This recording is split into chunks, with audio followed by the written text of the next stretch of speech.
Okay, everyone, I'm on the air finally. It's been a while. I had some fiddling to do. And welcome to another Pollen Time. This is the 5th Pollen Time. I seem to make a fresh mistake every time I do this. Last time it was hiding the window behind the live chat. So I've decided to keep the live chat out of the video to reduce the chances of that happening, and I'm hoping to be able to keep an eye on it with my right eyeball as I'm going here. So what I'm trying to do today, absent any questions from any viewers, is to pick up where we left off last week, or last time I should say, many weeks ago, and finish the Perfect Edition ebook template, the Robin Sloan ebook template. I've just got it open to the code here, but I'll go to the GitHub page for his original project. And this is Robin Sloan, a fairly well-known author, made this ebook template. You can see from the GIF kind of how it works there. Last time we got as far as duplicating the web page functionality of this template in Pollen, and I'm now going to try and finish implementing the ePub file generation. So when I saw that Robin's project could dual publish or cross publish to both the web and ePub, I thought that was really cool. That's exactly what I used Pollen for. And I did originally have to say I didn't know what you would actually get out of using Pollen over Robin's Ruby project here, Ruby code. The functionality at the end of the day will be exactly the same. However, one way that I do see, small way that I do see that I can improve upon Robin's project is in the commenting, the code commenting, because while Robin mercifully has done the work of explaining, or of finding out how to create ePub files that work, it's taken me some squinting and such to look at the code and figure out what he's doing. Even though it's pretty legible code, it's not a simple thing. So I have my handy mono draw program here, and let me just attempt to diagram out for you what happens in an ePub file. So you have to get a list of images, and then you need a list of font files.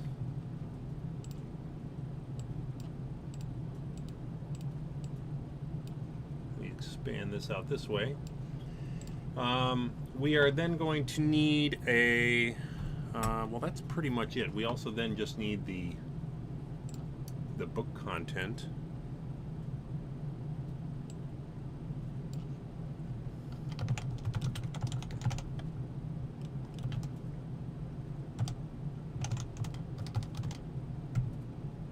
Okay. And kind of from there we get a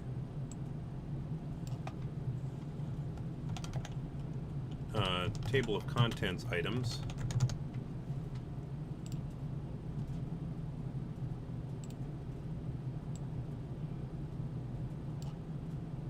Doesn't look quite right. I'm not sure how to fix that.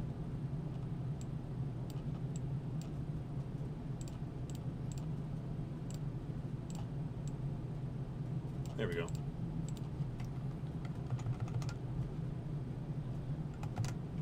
Let's make that a dashed line. And then we use those to generate 4 things. We first generate an OPF, or actually, yeah, an OPF file.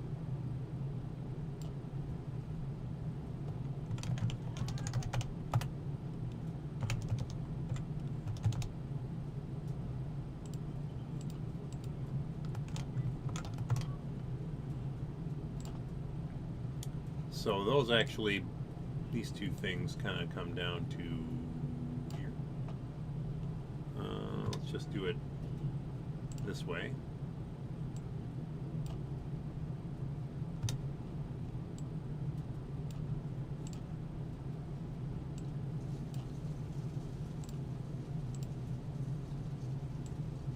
And then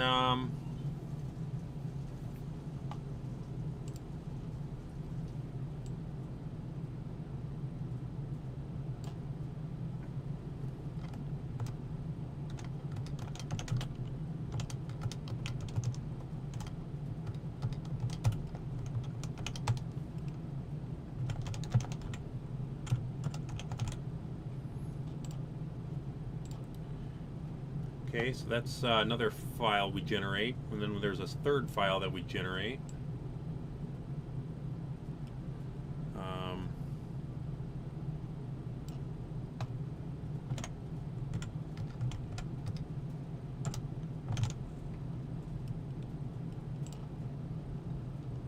Let's see here.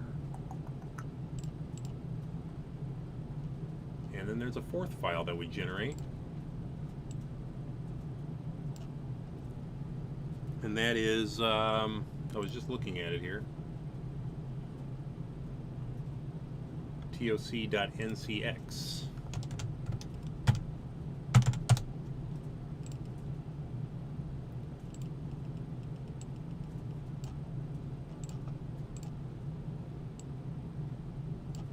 There we go. And I think those are the three things. There's a couple of other little files that go in, but we can just kind of create them on the fly. They're static content.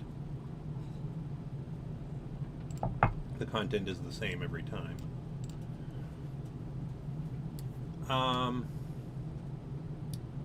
So this roughly is comprises the main content of the ePub files, and then there's also a meta-inf and a MIME type. Let me just make sure I understand that meta-inf. Those are static files. They're under the pub template thing. So let me just back up a second here. Going back to Robin Sloan's repository here. Okay, there's a static file that is probably for Apple iBooks benefit, and then this is what? Just telling it where the OPF file is. So those are static as well. And then we also have this MIME type, which is just telling the MIME type of the thing. So these when you can generate these four files, you spit them out onto the disk. You put these other kind of static files in there, and then what you have to do is zip them all up in a special way. You need to zip them. I'm going back down to the bottom here. This says that you need to zip them up so that the MIME type is the very first file in the zip file, and it has no compression. After that, you can add all the other stuff. And that zip file, you just rename it to an ePub file, and that is an actual ePub file. So let's get to it. I've already done a fair amount of the groundwork before tonight by adding this epub.rkt file to the repository. And if you want to follow along, I should say, you can go to the I just accidentally clicked on my app store, so that's going to pop up in a second here. You can go to it by going to github.com/otherjoel. The story behind my handle is a bit of a long one. And Perfect Edition Pollen with dashes in the middle, hyphens. This is where the code that I have so far is, and I've added this epub.rkt file that has all of the code for generating the ePub. So, what I'd like to do, in fact, let me just, if you'll indulge me for a few seconds, let me just rearrange this a little bit. And we'll rearrange this.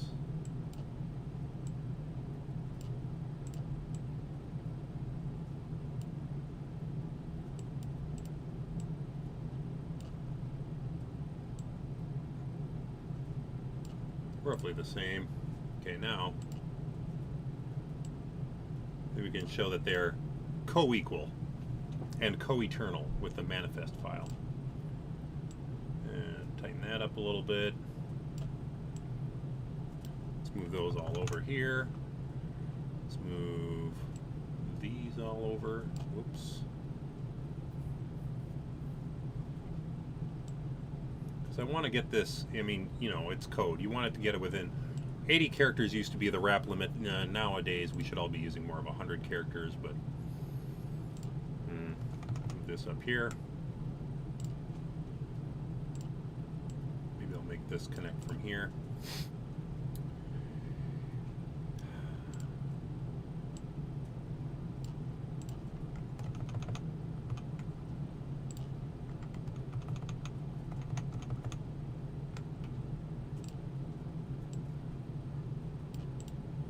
Okay, that's pretty good. So,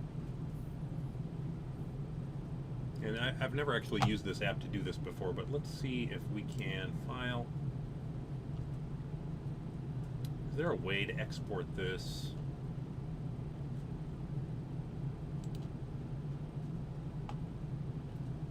Text, comment style. You can't specify your own comment style.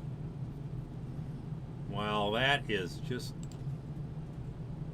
for gosh sakes, none of these options are racket friendly.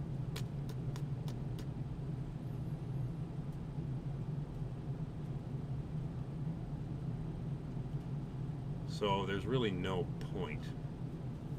And somebody who's going to be watching this someday and see that I'm using Emacs and say, no problem, just mash this 5-key chord and you've got it, and I'm not that much of an expert. But anyways, let's do this. Copy. I'm going to go ahead and just do it the dumb way. And look at that. Doesn't look that great, does it?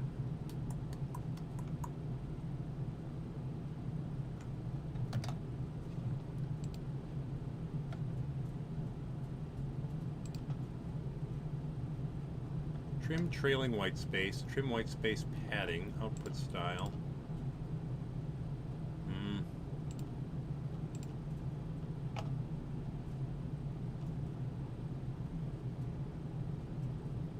You know, I wonder if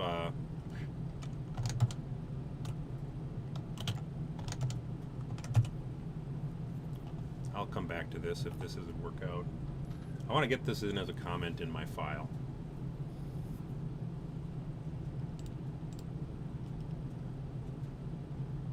Hit it in here and I move this out a little bit. Looks fine. I wonder if I did.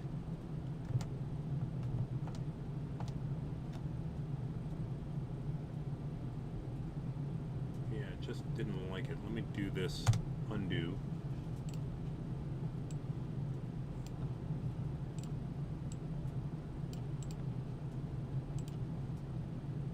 Trim trailing white space.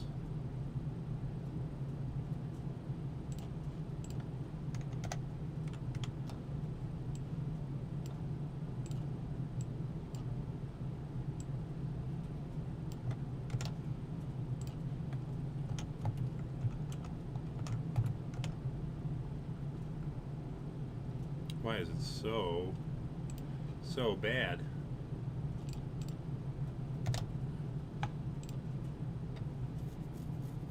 You know what I can do? I'll worry about that later.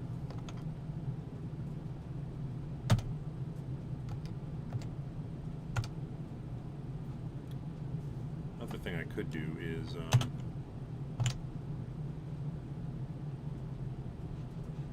open up my trusty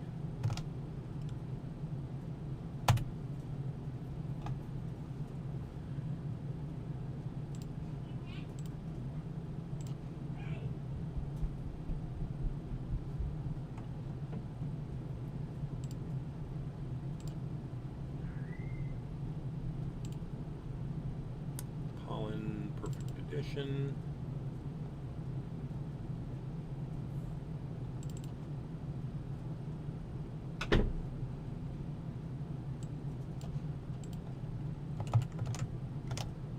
See, that works. No problem there.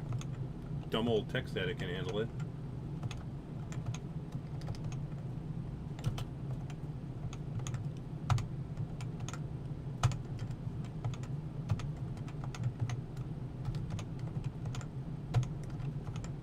Somebody is screaming at me right now. Somebody, I can hear them cross space and time.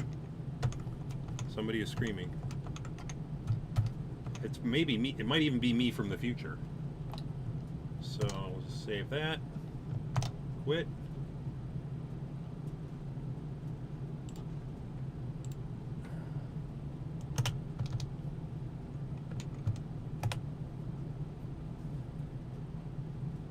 And boy, does Racket ePub really not like that whole thing? That is so interesting. It might be that the font that I'm using is not actually monospace. Could that even be?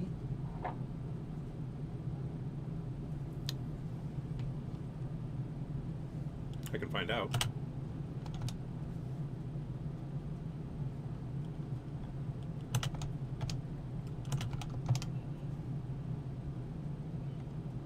I switched fonts and it didn't do anything.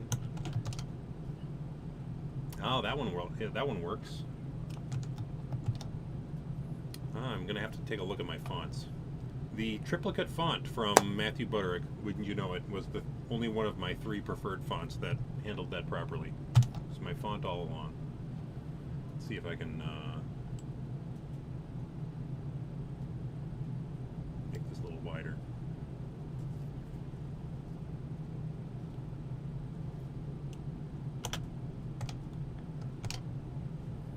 And make it a little easier to read.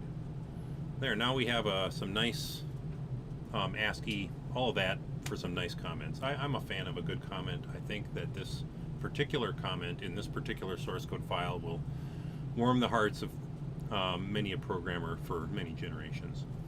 So I'm glad that I spent time on it. All that to say, here's my Racket code that I've got so far. I'm exposing all of these functions that do all of these different things, but I'm considering actually only exposing one function that you give the document and the metas, and it builds the ePub and gives you back the bytes of that ePub file. But we'll see how far we get. I've already killed 20 minutes. This is my little file, my little do-it-yourself MIME type function. There are Racket packages that do this, but we only care about 3 or 4 types of files for this. So, in fact, let me just get my helper up here. Okay, Command Shift.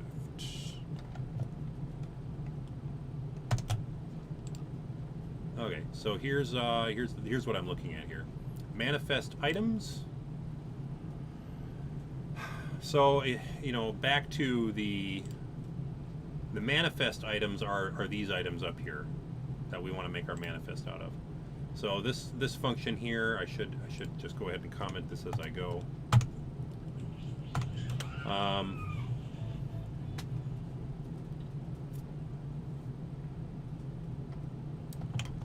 Builds an X expression for use in the manifest.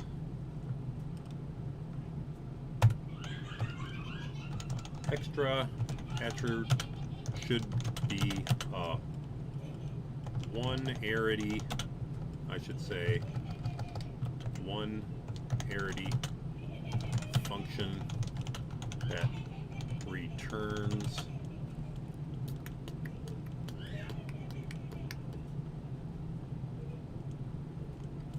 a single X expression attribute.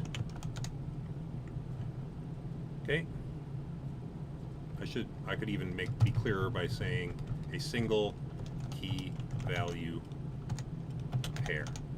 So the point of this whole thing was, oh, I keep clicking on the wrong things. Maybe that will be my thing that I die on this time around. Going back to Robin's code, let's scroll up here.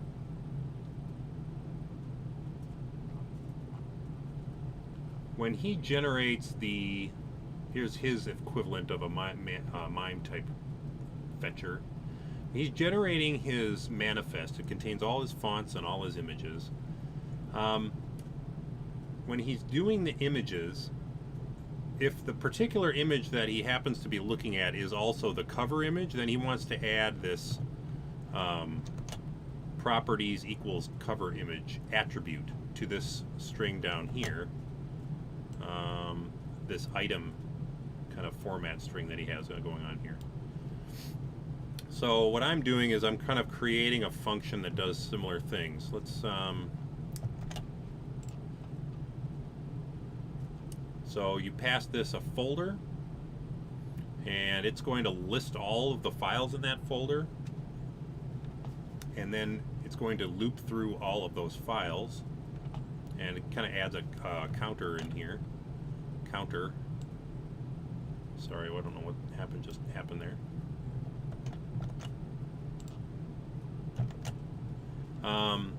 Item. It creates an item X expression, and there's no contents to this item tag. Again, this content is a self-closing tag here. Sorry, I'm scrolling around. So there's no contents to it, just attributes. The tag, it's an item tag that has only attributes. So we know what our ID attribute is, our href attribute is, a media type, that's where we call this MIME type function. And then we call this extra attribute function here, which defaults to a function that always returns null, but it could be a function that returns a value. And now we're building on that function to do manifest image items. And we pass that the name of the book cover. And, you know, we also define a little helper function that takes a single argument, and if that argument is the string that equals our cover file name, we return this properties cover image. Then we pass that function up to manifest items, which then kind of reuses it down here. So this manifest image items kind of extends or customizes the manifest items to deal with only images, specifically checking if each image is equal to our cover file name. And then manifest font items does the same thing with our fonts folder, which must contain only font files, but doesn't do any special customization beyond that. Now, one thing I could do, you know, in the future if I wanted to make this comment better, is kind of identify the functions in this file that generate each of these things from each of these things. I won't spend more time on that just yet, but I think that could be a thing in the future. This manifest one here, I believe that's the first one that pops up. No, the content does. Scroll back up. Here's the content. Scroll down. Now I've done a racket trick here. I'm going to scroll to the top of this file. I've defined it as lang at expression or at exp racket base. By using at exp here, I've told it that I want to optionally be able to use a different syntax within this file, the at expression syntax. And the at expression, a normal, you know, racket Lispy stuff, you know, looks like print line hello. Whereas with at expressions, you can type an at sign, print line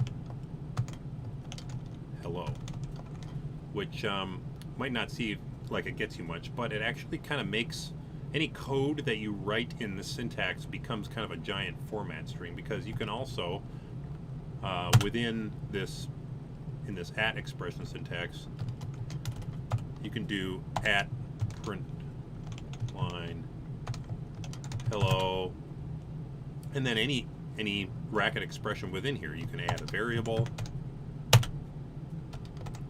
you can do a you can escape into plain racket, you can do a for loop, whatever.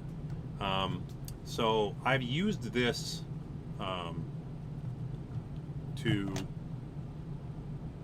the syntax to make it a little easier for myself to make functions that return large strings with values inserted into them. So this function takes the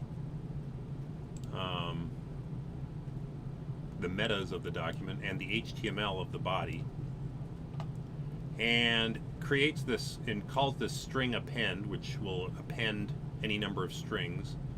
And I've got these little bits inserted here that grab the title out of the metas hash table, and here's the body HTML. Sorry, here's the body HTML, and all that kind of gets inserted into, now because I'm inside the string append function, every function that I call within here kind of has to evaluate to a string, but I don't have any difficulty there. Those are going to be strings. So this creates our content XHTML that will later be written into that file. And I've got the same thing going on here for the manifest. All it needs is the metas hash table from the Pollen document, and it inserts here, it creates this XML file. Again, just totally cribbed this right out of Robin's repository, and might be nice at some point in the future to be able to customize the license, but everything's using a CC attribution share-alike license, it looks like. And then, so this is now in the manifest, and of course here's where we call our function that gets the manifest image items. Here's where we call our function that gets the manifest font items, and that's that string. Now there are two navigation files, and Robin makes clear that this is just an oddity of the ePub format, probably a historical artifact, probably not a lot. It's not a result of a carefully considered design. It's probably more of there's 10 standards, let's make a new one, now there's 11 standards type of situation. If I go back to his code, he says there's this additional table of contents file you sometimes need. So he's figured out that sometimes your ePub book won't work without it. He hasn't bothered to identify what those conditions are, but we don't care either. He doesn't care and we don't care either. We just know that we need it, so we got to put it in.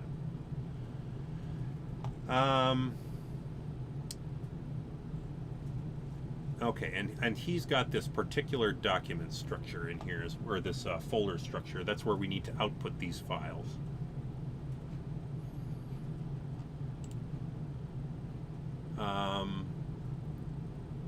So this is the ePub navigation table of contents. Don't worry about items. I'm going to get back to that. I had to rejigger the way that we do table of contents items for both web and ePub in this project. So this is basically, I can just comment as I go here. Returns an HTML string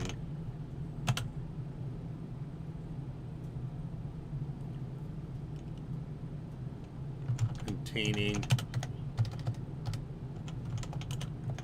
an ordered list of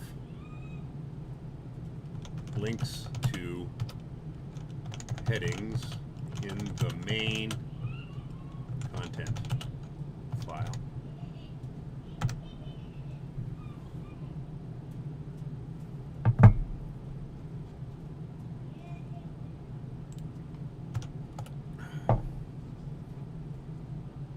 And then down here we actually create the whole navigation XHTML string.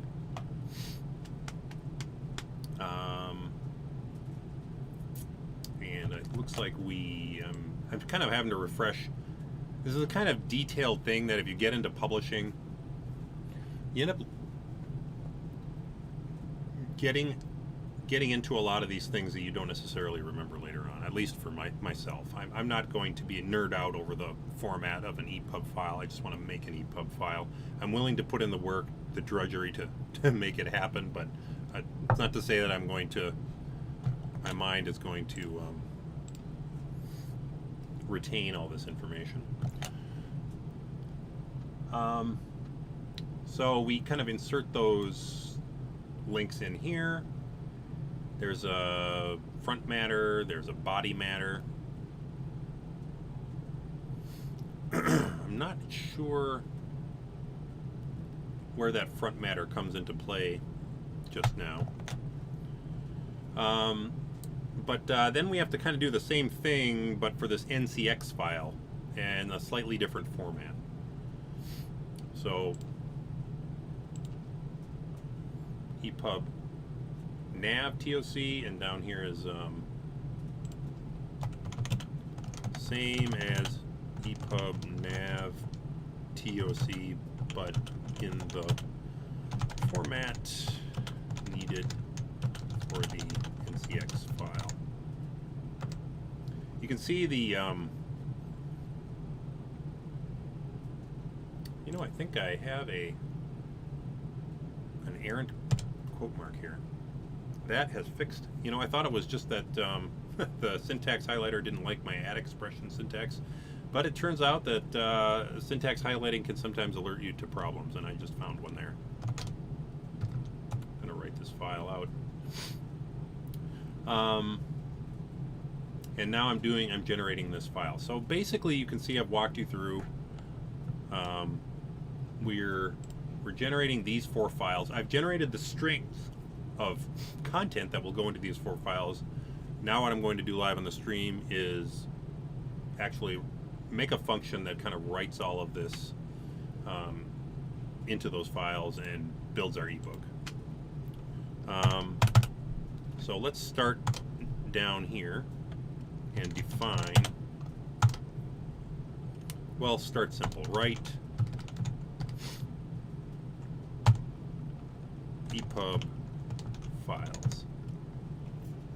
Now what do I need here? Well, I need the metas for sure. I probably also need the doc. In fact, let me switch over to pollen.rkt and take a brief digression into the changes that I've made on this file.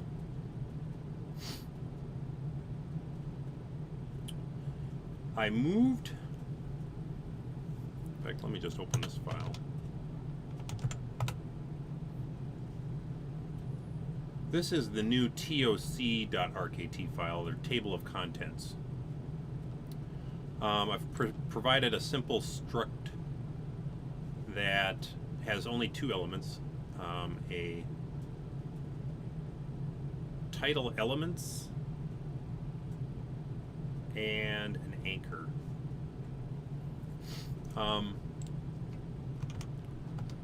What is title elements? Well, we've taken Robin's lead and decided that any H2 tag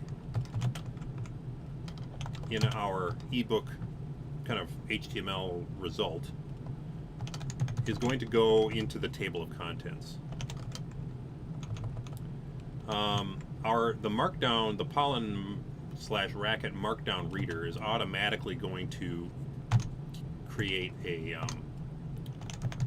ID attribute for us based on the contents of the tag. So if I wrote a chapter in my book called heading here, that resulting H2 tag will automatically get heading here. Again, this is because we're using the Markdown reader. If we were using Pollen markup, we would have to kind of write code for that ourselves. It wouldn't be that difficult, but we get it for free. Now, the anchor, of course, is going to be this bit here. That's the part that you know, when you create a link to it in the document, it's going to be file dot, you know, HTML anchor, you know, hash heading here. So that heading here is the anchor. The elements has to do with the contents of this H2 tag. And why do we call it elements? Well, the thing is, we might be putting some markup inside this tag.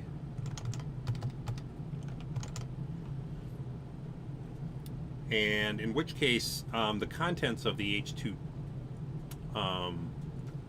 X expression, that out of which the HTML is generated, won't just contain a single string. It will contain multiple elements.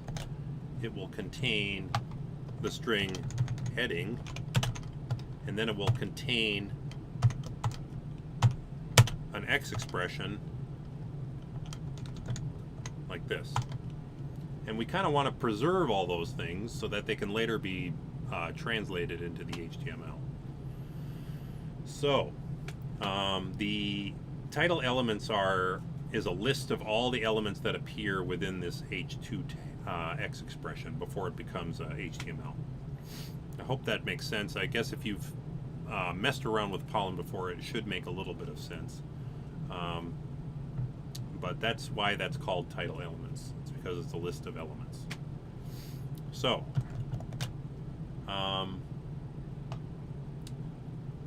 besides providing this structure, or providing a function that tests whether a tagged X expression is an H2 tag, and then we've also provided a function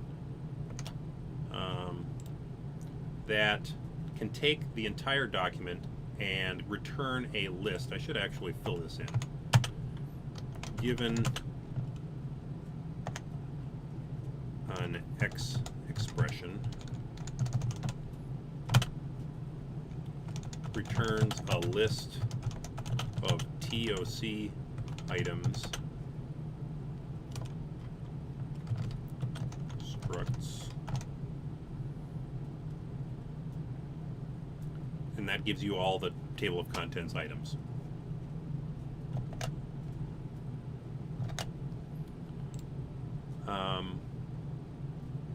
Then, so meanwhile, back at the ranch, oops.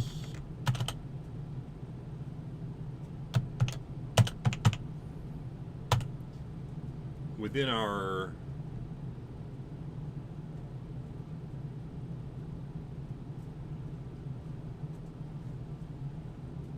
root tag, we've done a, we don't really do much differently here, except that we make sure that all the headings have unique IDs. I won't get into that now, but we don't, you know, if we happen to have, this is kind of an edge case that we didn't really need to provide for, but Robin provided for it in his Ruby code. I couldn't not do that in the Racket version. So wrote this function that returns a function that will replace, I can just highlight what I've written here, that will replace the ID attribute on an H2 tag to ensure it is unique among all the H2 tags passed to this function.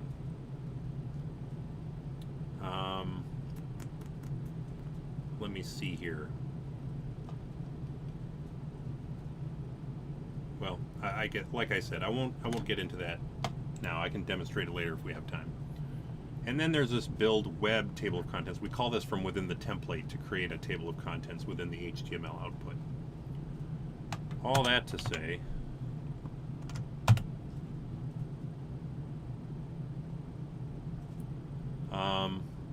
oh yes, we were writing this function, but I wanted to know what I'm going to need to pass in here. probably just going to need the doc and the metas.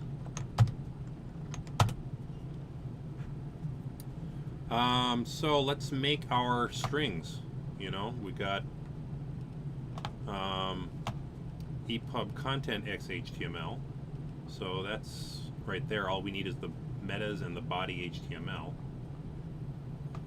So I'm going to do ePub, and luckily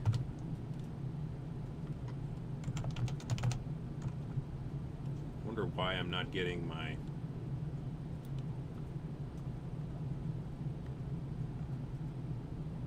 ePub content XHTML string.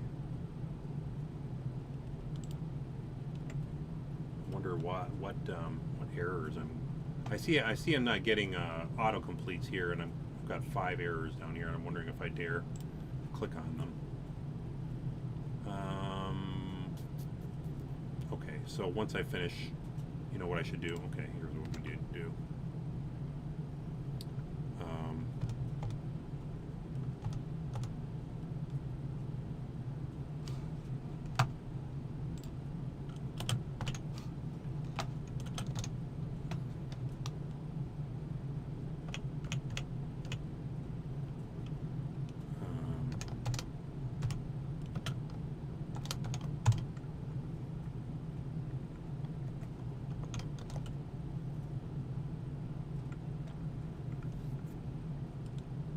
See, now it doesn't mind.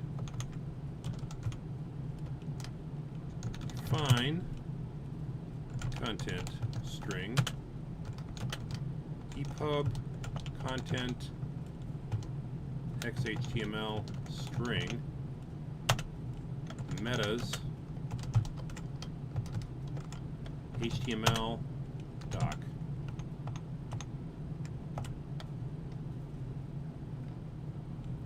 I'm going to define manifest string. I got to remember the names of all these functions.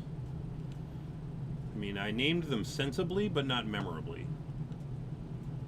So ePub manifest XHTML string.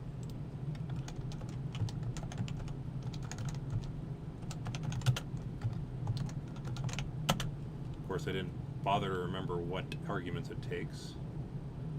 It just takes the metas. That's all we got to give it. So we give it the metas. Okay, then we're going to define the NCX string.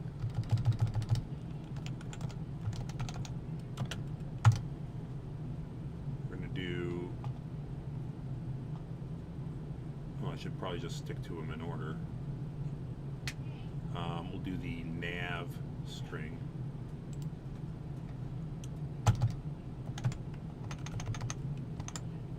ePub nav. This is where my autocomplete would come in handy, but it seems to be out to lunch. Slug and items. No, it wants metas and items. So this is where I have to ePub nav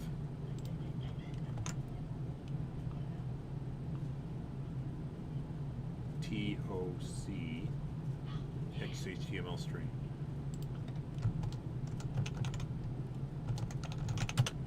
I wonder if I should just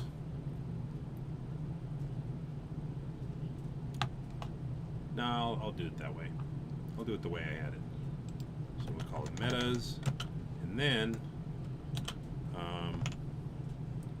I need to do TOC items.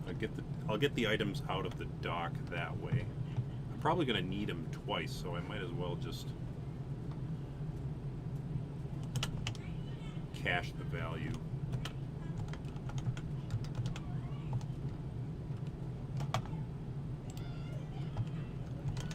Fine. TOC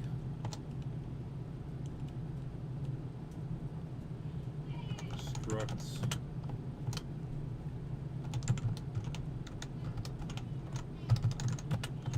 so we can get it out that way. Now I go TOC structs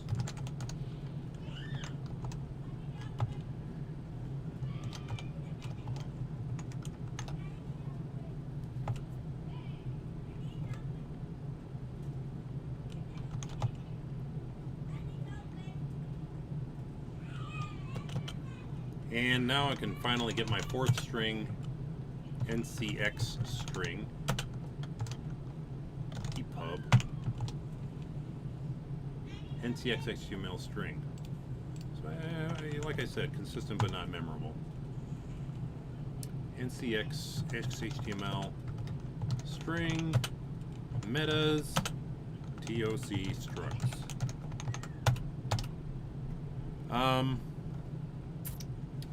Now we come to creating directories and files. The build path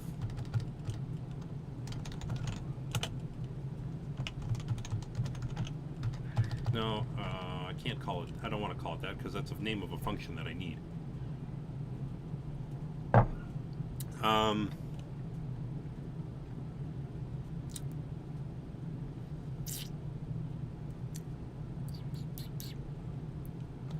I'll call it the work dir.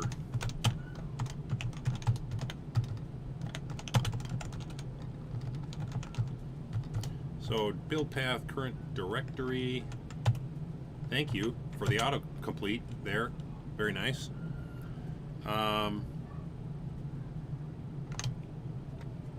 Build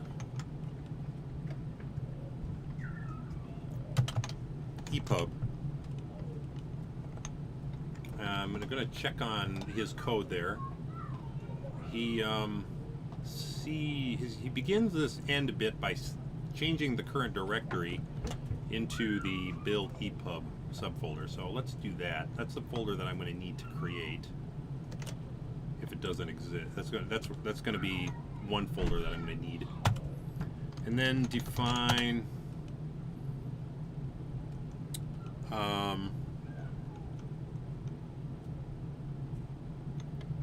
the meat directory. This is where the meat of the book is. Is that too much mixing? Is that too much mixing of metaphors? I don't know. We're going to build path work dir book. And these folder names, by the way, especially this book one, are kind of assumed in the contents up here. The contents of the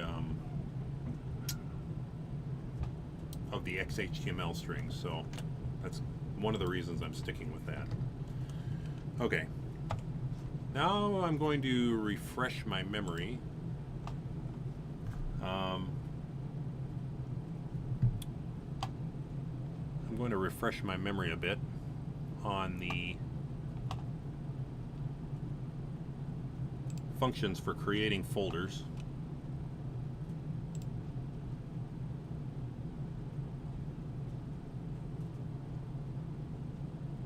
And what I'm wondering in chief, in main, I'm wondering if I can create a folder in one fell swoop, kind of like with the -P on a command prompt. And I can try it out, I suppose. I could try it out even in the REPL. Let me just do that. I'm going to start the REPL here. I think that's what that did. Okay.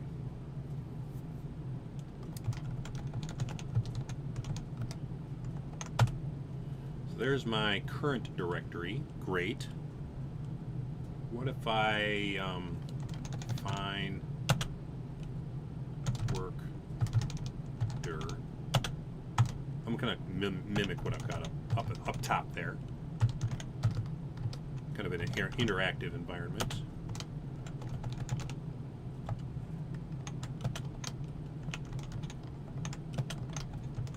So with that function, I just kind of building up a path here. Now we can see what that consists of. Very nice. Now what if I, directory exists?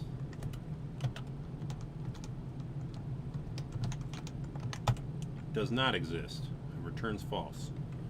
So what if I make directory work dir. Do I get an error because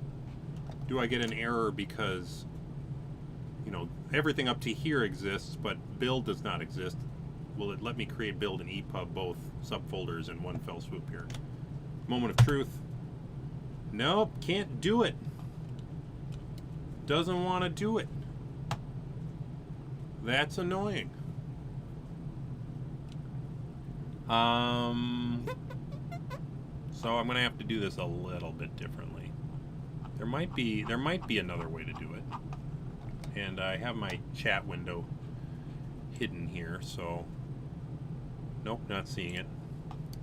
If anybody's got any ideas, but let me just check the documentation here in my other window.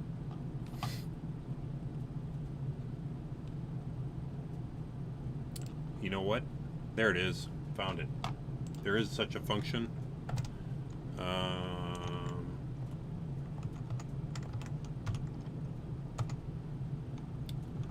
There is such a function, and it is called make directory star.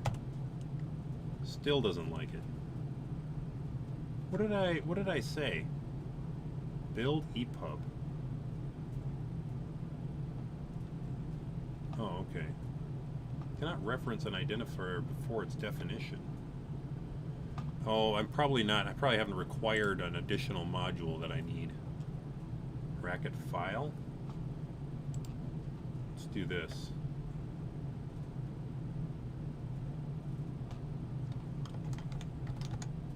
Require bracket file, because this is kind of an extra function, right? That works. Now directory exists is true. However, we're not going to count on it being true every time. So let me go up top here and just add bracket slash file into our requires. That way we have the function that we need. Go back down to the bottom.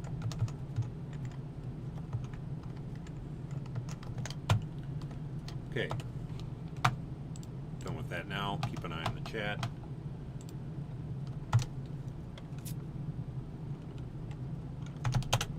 If not directory, let's do the whole thing at once, all the way through to the book subdirectory.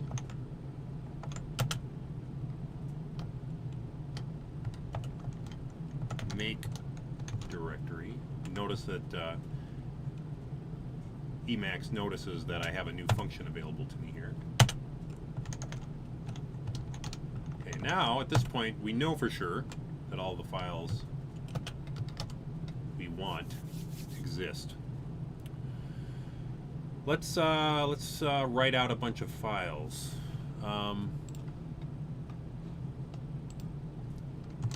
Display to file.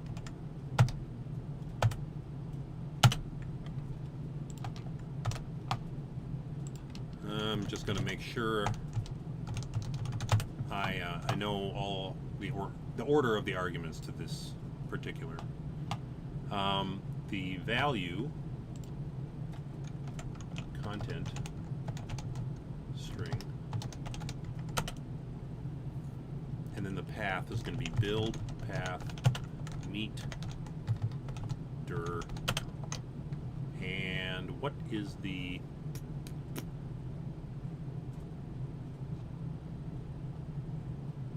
what does Robin do here? Let's go up to where he does this content file.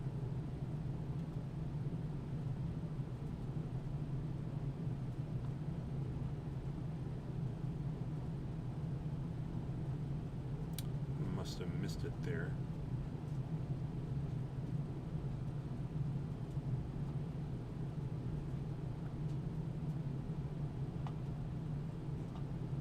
There it is.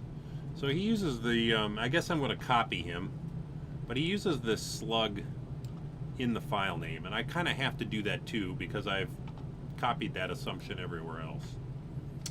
So in order to do that, I'm going to need to kind of define slug. I defined that in the metas for the document, so we're going to have to grab it back out of the metas. And that way we'll have it handy. We're going to be using, we might probably be using it in more than one spot here. And then we're going to do format.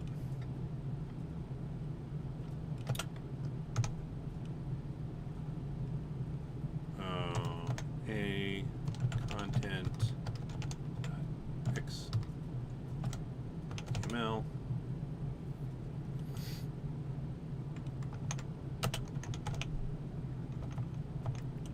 What am I on column here? Column number 86, that should be fine.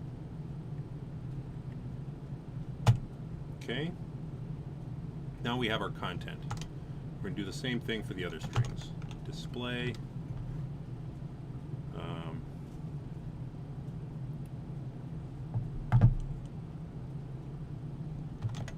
Ezekiel, I see you on Twitter, and I salute you. Twitter seemed like it was down tonight. Ezekiel's tweeting me on, or he's spreading the good word, let's put it that way, on Twitter while we're streaming here. And I was gonna tweet again today that this is all going on, and Twitter was down in the half hour or so before I came on the air, so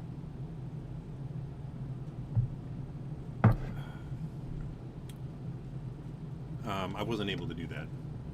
Manifest.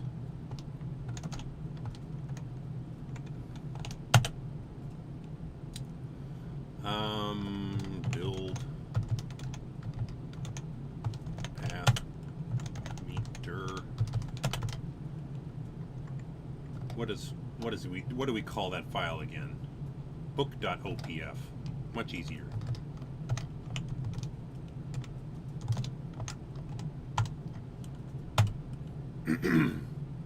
Okay, now we display to file. Excuse me. The navigation string. Build path. You kind of see where I'm going with this, right? Meter. What does Robin call this file? Is it NCX?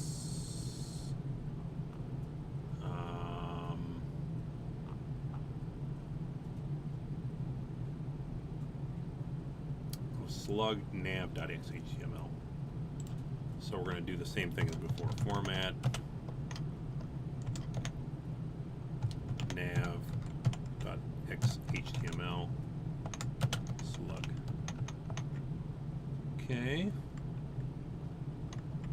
One more.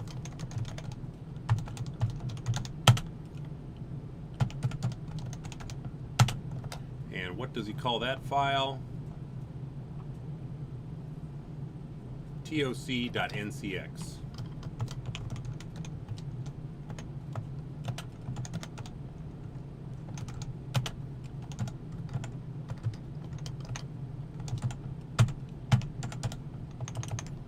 Now we've written out 4 files.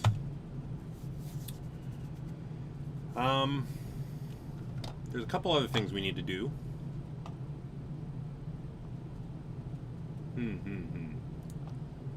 We're going to need the MIME type file. That file, we can see, goes right into build/ePub, so not the book subfolder, but the one level up from that. That's kind of what I'm calling the work dir. Let's grab the contents of that. Very simple. It's in his source ePub template. We got MIME type. This is the magic string that we need. So we're going to go in here, display to file, and that, and then we'll build path work dir MIME type. Okay, we've got our MIME type magic bits. We also need this here, and I'm kind of a mind to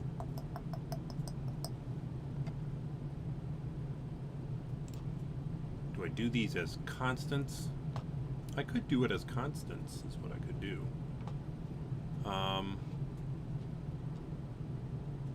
Why don't I define these as constants further up in the file, using kind of a here string type of thing.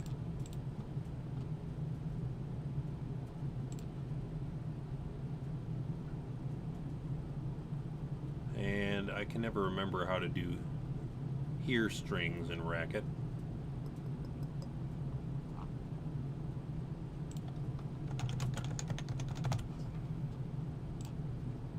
So I'm going to pull up the chapter in the Racket docs called The Reader.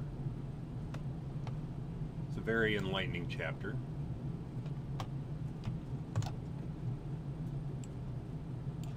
Reading strings. When the reader encounters a quote mark, it begins parsing characters to form a string. Let's go down further. Okay, when the reader encounters hash and 2 less than signs, the character is following the hash 2 less than signs until a new line character to find a terminator for the string. And the content includes all characters. Okay, so now I remember how to do this. Let's, sorry. Back to Emacs. This I'm going to leave for the moment. And I'm going to define, what do we call this?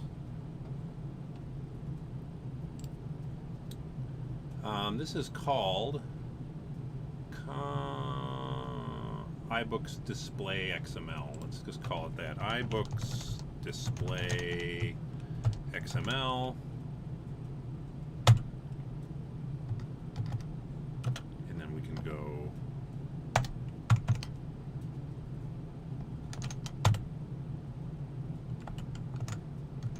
now everything from here after is a string. I'm just going to paste this string in here.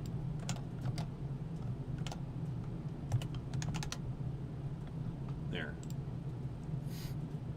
And then we need one more, container.xml. And what does that look like?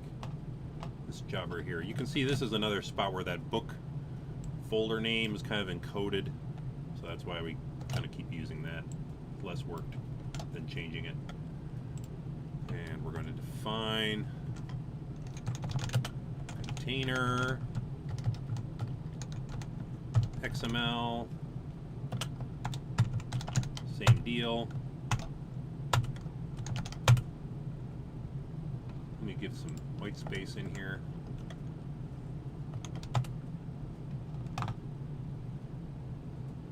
And no errors so far. Oh, I do have some errors.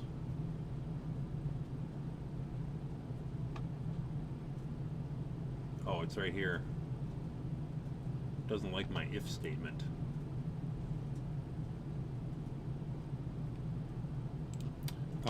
I guess you can't have a single clause if statement, so I'm going to change this to be unless the directory does exist. Then I'll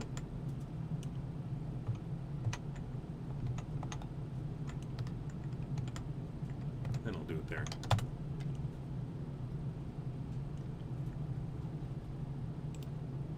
Yeah, that checks out. Okay.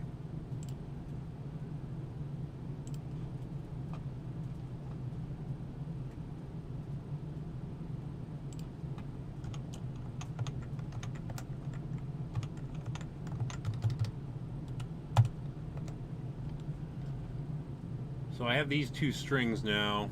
Let me just comment these.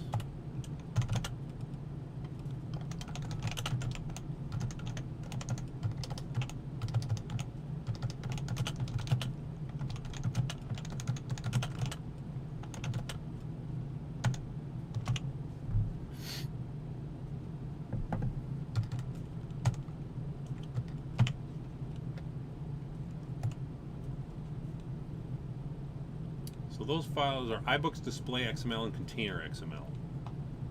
let's do here. And where does Robin put those files? He kind of puts them in a meta-inf folder.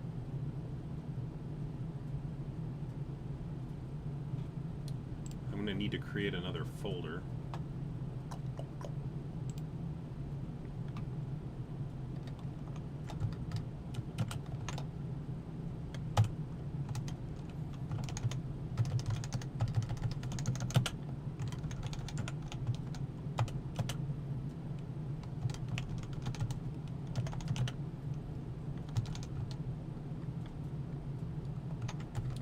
I'm going to create a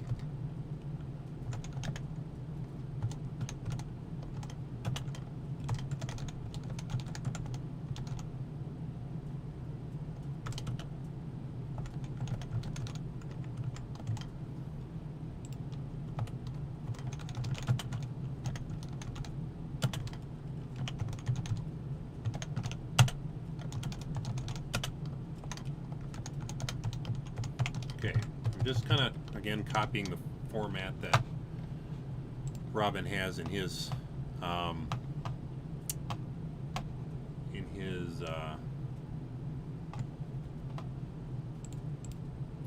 project here. A lot of housekeeping here. Okay, so now we can display files to that folder, or display strings to that folder. Display to file iBooks display. I think that was called iBooks display XML. Yeah.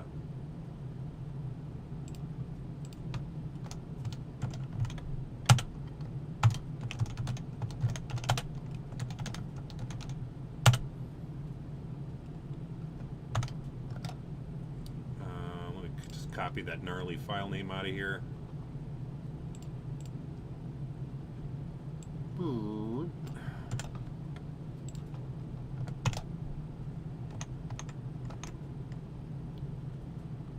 And display to file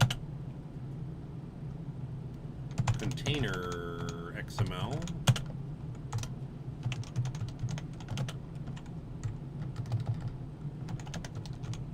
I think it's just called container.xml. Yep.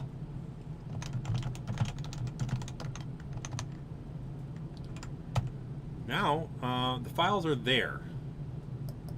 What I would like to do at this point is see if this much is working. What would be the best way to do that? Well, I can see that I don't have any obvious errors in this file. Let me look at my pollen.racket. Am I requiring this file in there yet? No, I am not. So I will do that. Oh no, this is the wrong file. I'm going to close the REPL.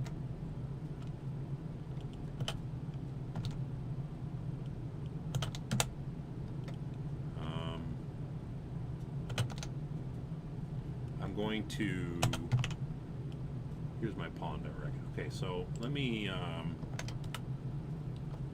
ePub.rkt. And I'm going to provide all defined out, but I'm also going to provide all from out ePub.rkt so that my templates have access to the functions that are in ePub.rkt. Now, I should be able to go to a pollen document.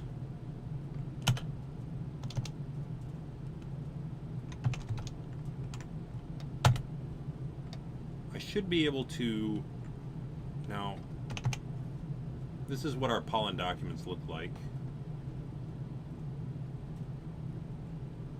I wonder if this is, I changed it here. You'll see that I've changed, the version control is telling me that I've changed these lines, and I did. These were underscores. You know, Ruby programmers seem to like underscores and everything. The racket way is to use a hyphen because you can. It just looks nicer. It's quicker to type.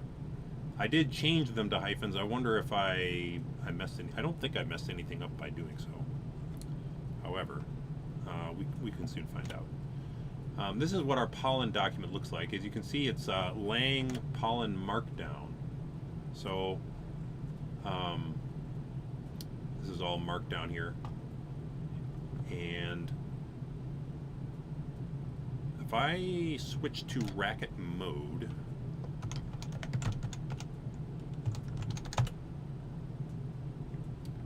I will interpret this as a racket program, and then I can run it in the REPL. It might take it a little bit.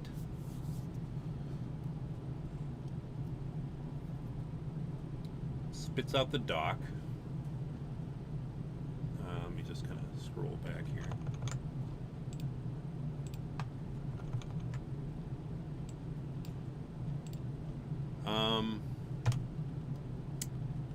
And if I do write ePub file, is that the name of my function?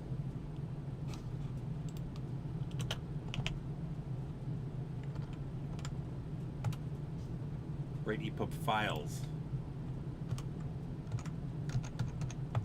Come on, mistyped it again. No, it still doesn't know about it here. Oh, because I didn't provide it. I didn't provide it yet at the top of this module. So let's do that quick. I could have just provided everything, but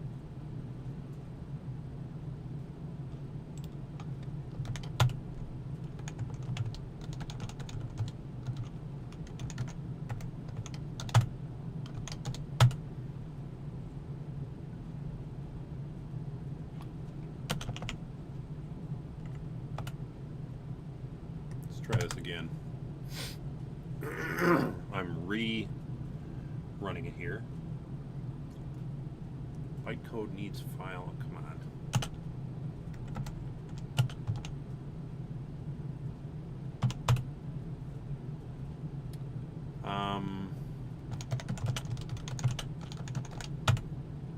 Occasionally you get that kind of error, and it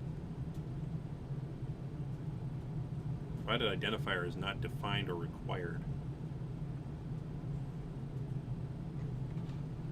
Boy, did I really screw something up here?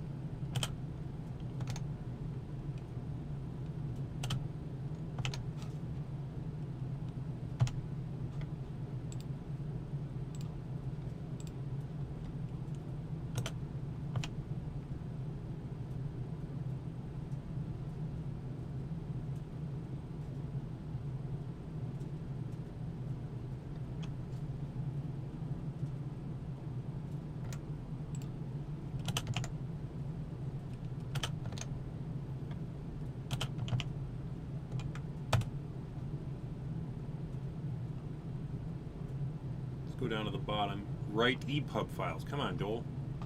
Time waster.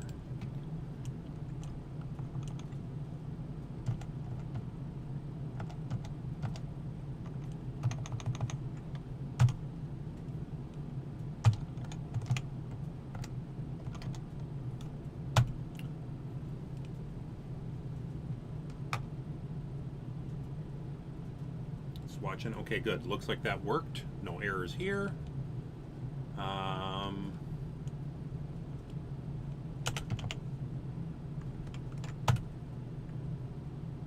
Okay. Go back to my terminal. Nah, it's not a real command, Joel. Breako pollen reset.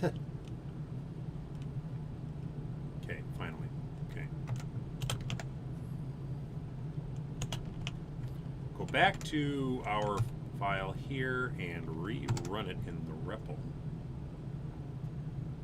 May take a little bit longer than normal because it's recompiling pollen.racket and epub.racket and everything else, but it worked. I'm going to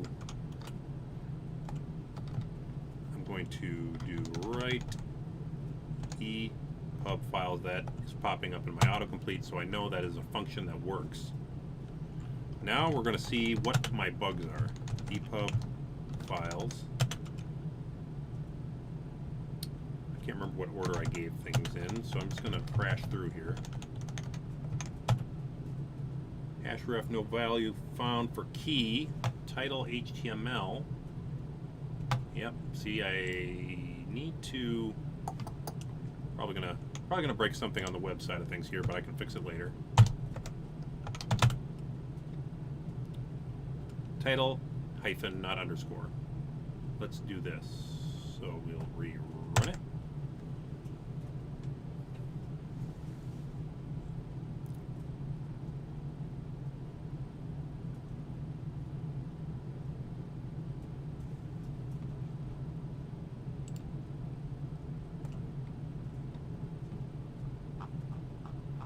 For some reason it didn't scroll to the bottom of my REPL here, but let's see here. Try it again. Apply contract violation expected list given HTML. So it's in line 216 of epub.racket. Let's go up here. 216. It's got to be towards the bottom.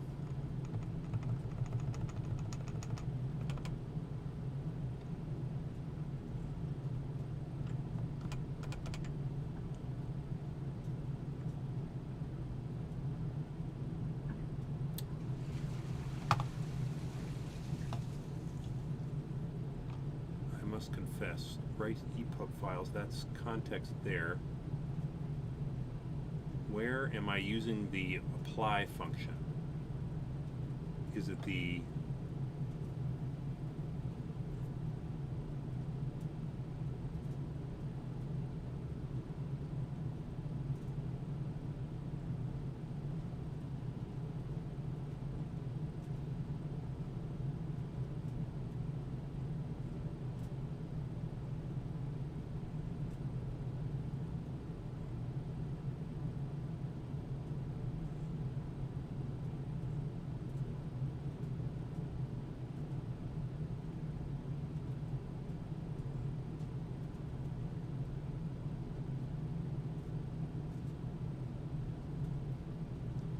if I do this?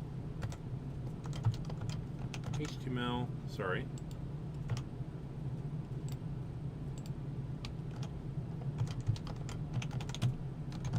I don't know if I have that function. Require Pollen template.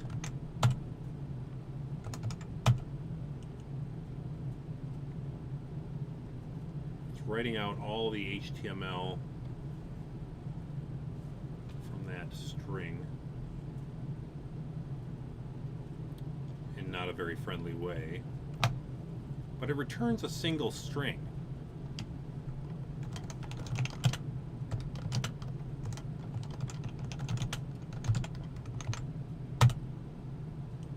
This is the part of live coding that I like the least, debugging on the air.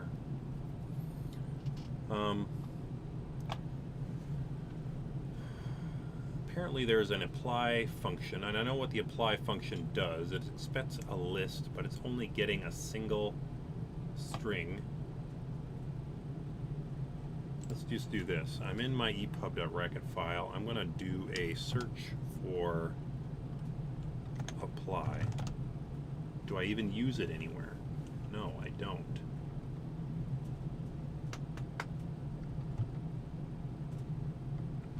Not explicitly. But if I do string append star 1, 2 wire racket string. I'm in a racket base environment here on purpose so that I don't have more than I need. And there I get the, so this runs, okay, I think I've found my problem. This runs counter to the way that I understood the string append star function to work. It expects a list of strings.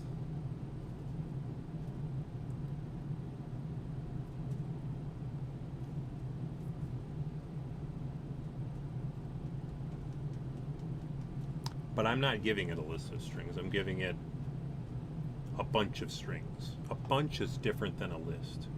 So I know what my problem is. I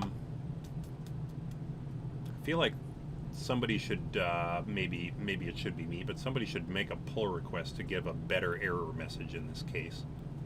Because it says apply, but what it's really talking about is the string append function. So I'm going to make a note of that.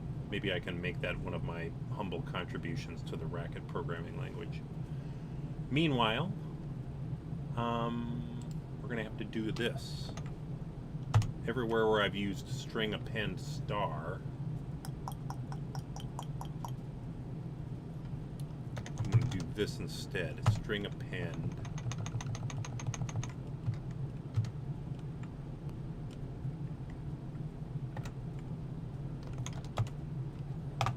because if I do, in the REPL, if I do apply string append without the star, and then I do 1, 2.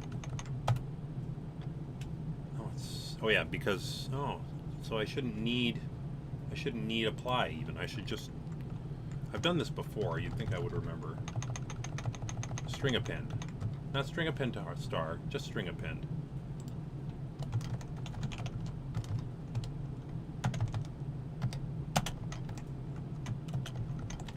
I should get 12, and I do. Easy fix. Let's do this. Erase all these silly asterisks.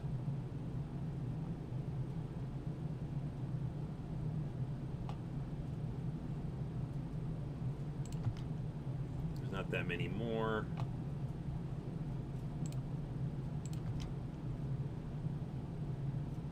Okay.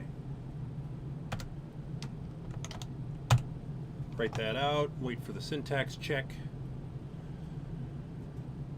I'm kind of watching this little check mark here. If that turns red, I know that I have an actual error, maybe not even just a syntax error, but like a binding, an unbound identifier or something like that.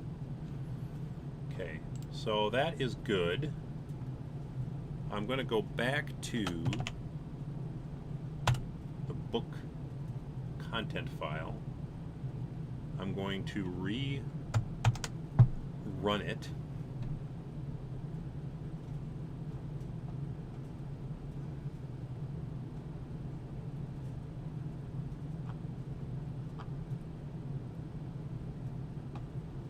Okay. And now I'm going to try it again. Getting closer. Better error message. Path string giving directory list. Given a procedure. Somehow my function here in the manifest items is being given a procedure and not a path string. Let's check this out. Scrolling up, here we go. The folder defaults to current directory. I'm doing directory list folder. Cover file name.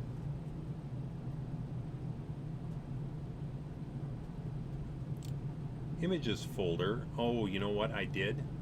I made that a parameter, which means it's not just a variable, it's a zero arity function. So again, kind of a rookie mistake here, but really instead of images folder, I should be doing kind of a function zero argument function call to images folder. Same with this jobber here. Making that there. That might be the only two places I use that.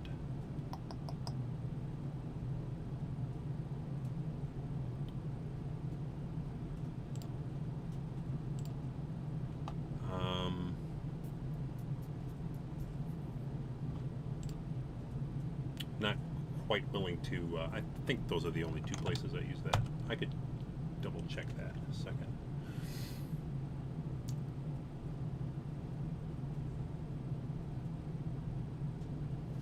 Now, getting closer.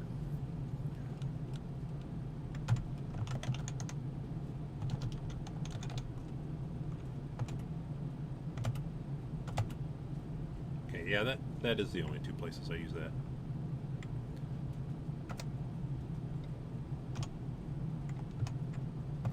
I'm going to go back to the book.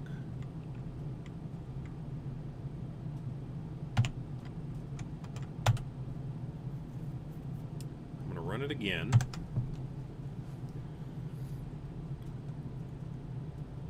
Where I'm headed with this is I want to generate the files, and I kind of want to manually zip them up and see if I can read them in an ebook reader, if they're valid. So let's do that.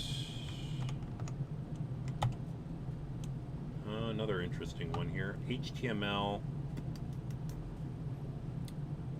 given manifest items. Another HTML function call. So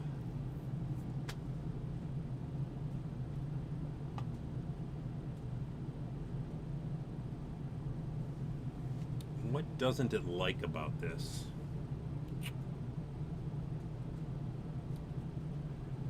This is interesting because it looks like something funky happened here. This should not be, this is an actual function call that should yield a value. And somehow that did not happen. So let's go back there.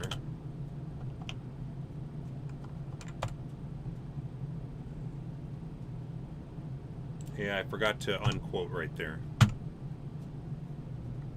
was missing this comma.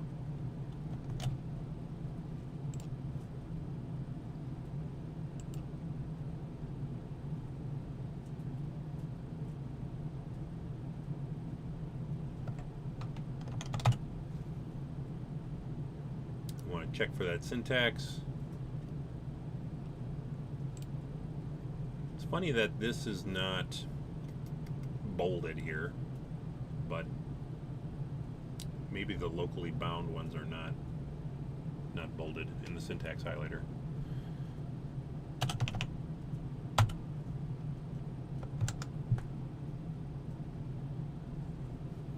Try again here.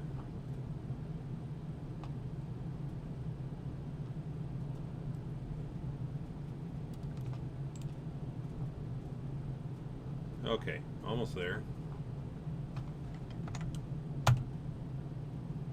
Hey, looky there.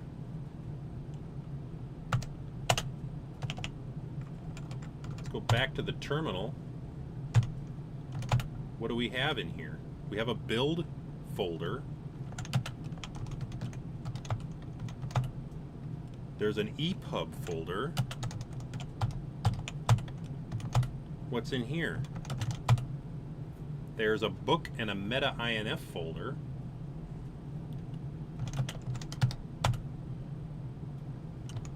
I like to do the... There's two files in there. Let's see what they say.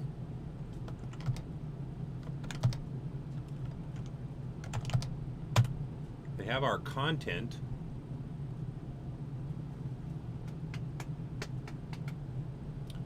Let's see what's in the book folder. Yeah, we got all of our files in there. So I think this is the sum set of the data we need. Let's see if we can manually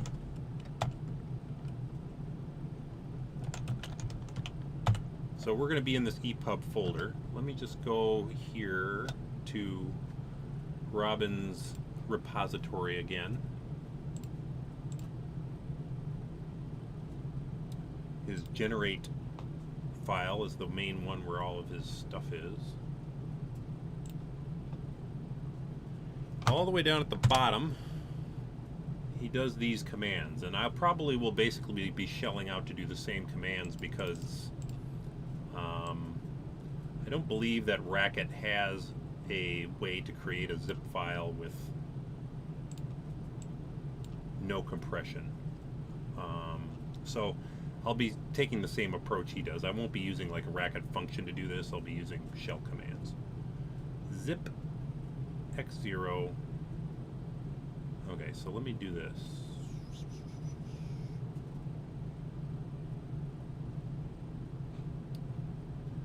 I'm going to move out here so I can see that command. Make sure I have a zip command. I do have a zip command. We're going to call it the king. Well, we'll call it test. Test.epub. MIME type. There we go. So we've added a single file to an ePub. Now we're going to do zip ru test.epub meta and book. Exactly what he does here. Did that. Now we might just have an ePub file. After all that, after an hour and a half, we might have an ePub file, folks.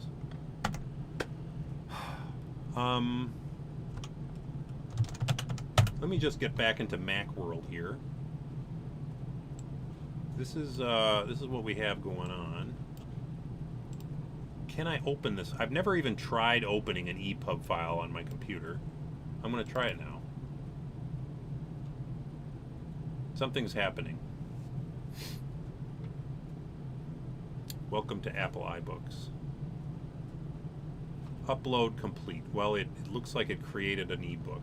Let me just get started here. Let's see. Apparently I have a bunch of ebooks on here. This must be vestigial from prior things. But I am going to try and find books. Oh yeah, The King in Yellow right here. Now it doesn't appear to be using... Ah, yes, okay, I forgot about this.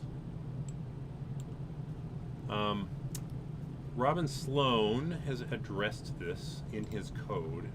I didn't think that I would need it because I didn't think that I was generating non-breaking spaces, but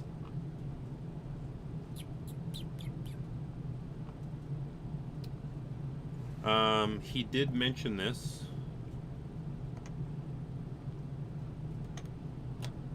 This is an ePub thing. I hate computers. And what he does is he replaces all those non-breaking spaces with numeric entities rather than named entities, I guess you'd call them. So apparently the ePub format doesn't believe in the non-breaking space named entity. You have to use the numeric value for the non-breaking space. Therefore, our code needs to accommodate this. Let me go back to ePub. At what level should we handle this? We could handle it in multiple places. We could handle it in the pollen.racket file when the document is generated.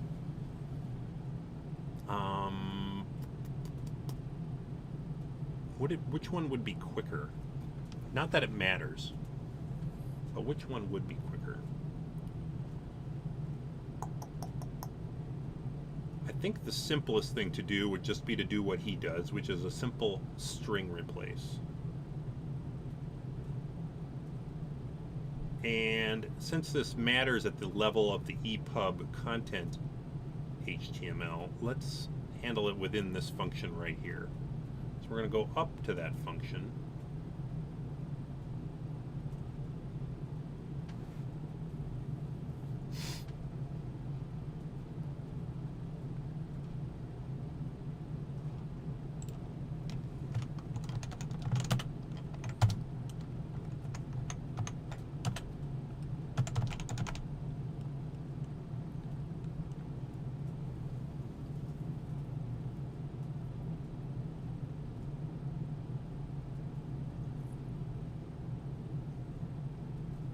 Okay, we're going to define the content to be this string append. Then we're going to do string replace. I believe you do, you just look that up here. Do I not have, oh yeah, hang on.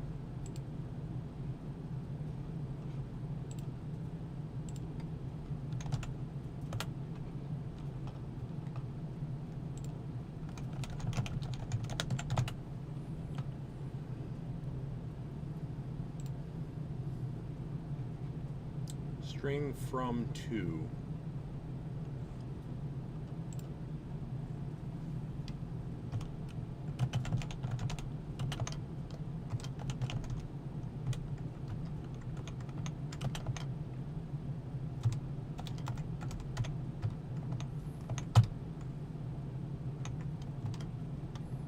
That is the function that we want to return.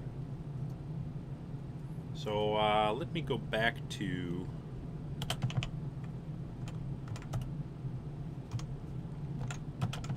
we're going to have to start over here.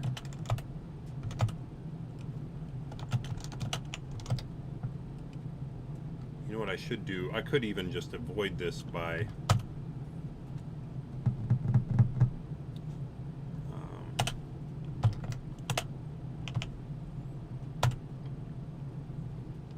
the bottom here. Probably would be a good idea to blow that whole directory away every single time. In which case,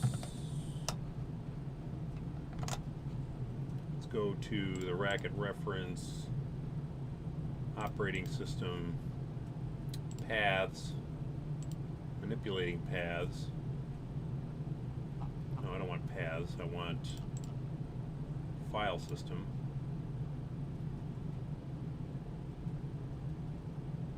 Files, directories, delete directory.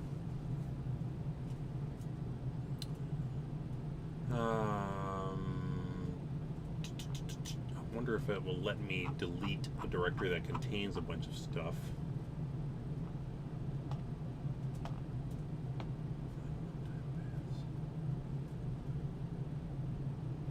Delete directory / files. Deletes the file or directory.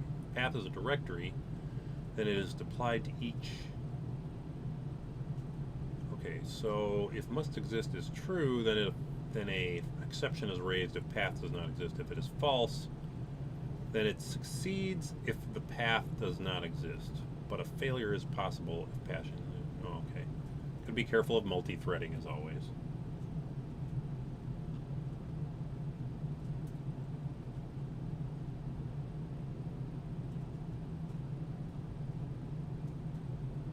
Okay, so let's do this. Delete directory / files path must exist. False.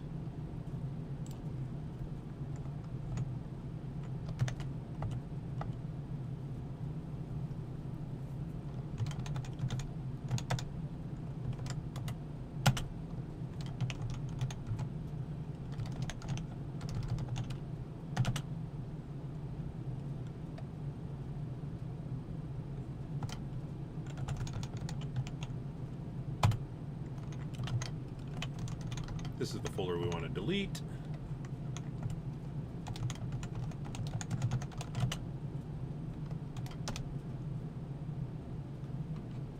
That's the name of the named parameter. Then, because at this point we know that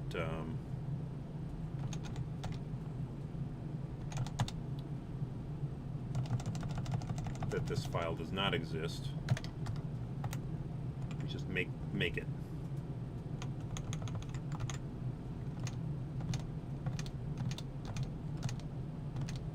It's probably a quicker way to do this. Again, future me is screaming at me.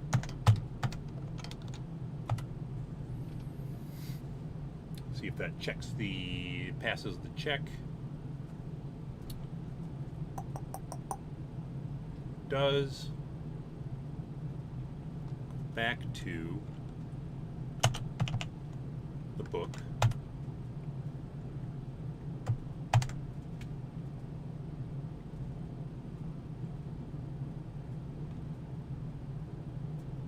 Takes it a little while.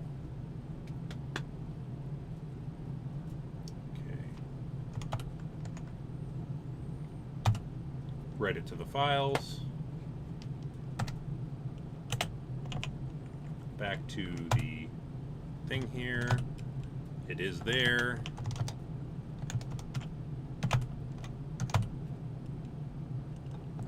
I guess I don't know if I have to,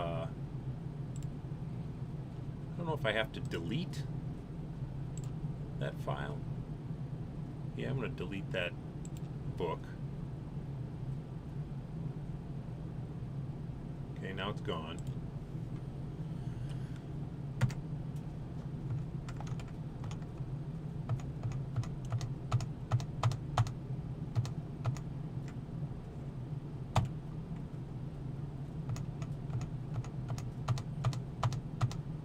I'm lazily doing this now. So now I apparently have a test.epub. I'm going to open it. LD_quo.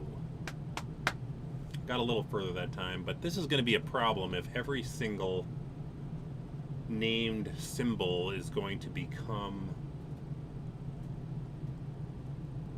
a problem.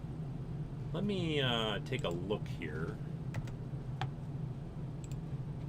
quickly at the generated XHTML file.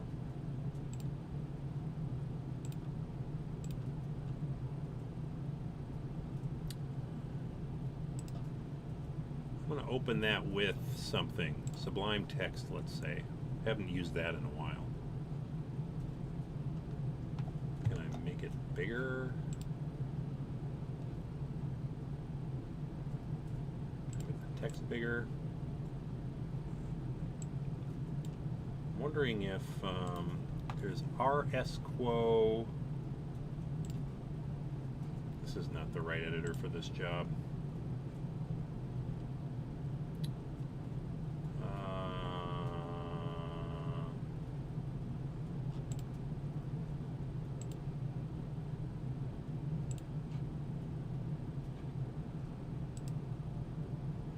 What should I use?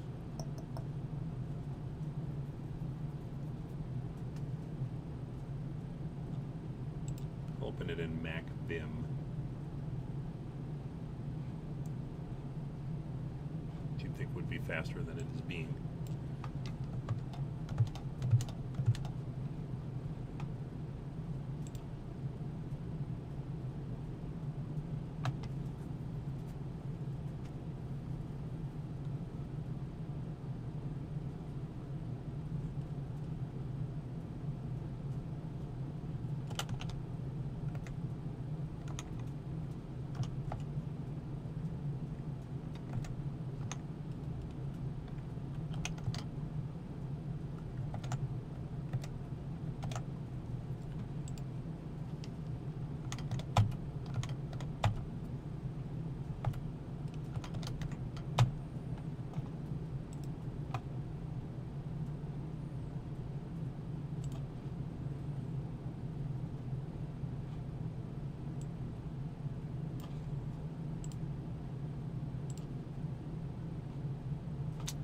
Well, let's see what we got here. We have RDQuo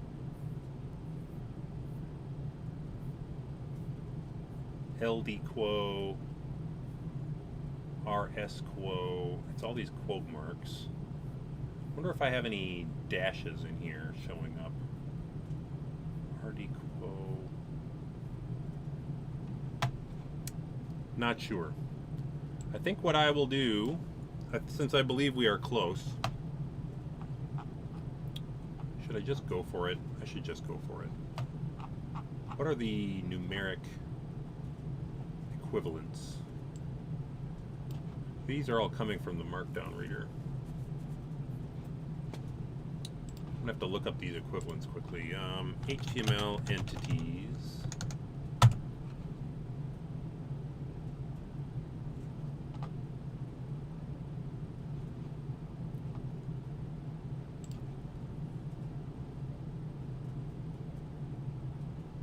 So in the interest of handling this in a better way in my code, I am going to do this slightly differently.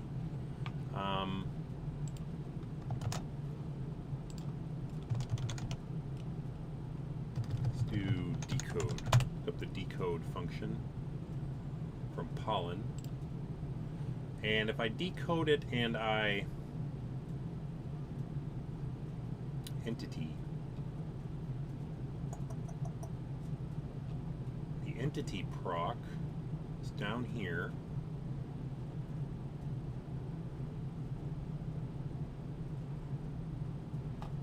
Strings and entities. So here's what I'm talking about.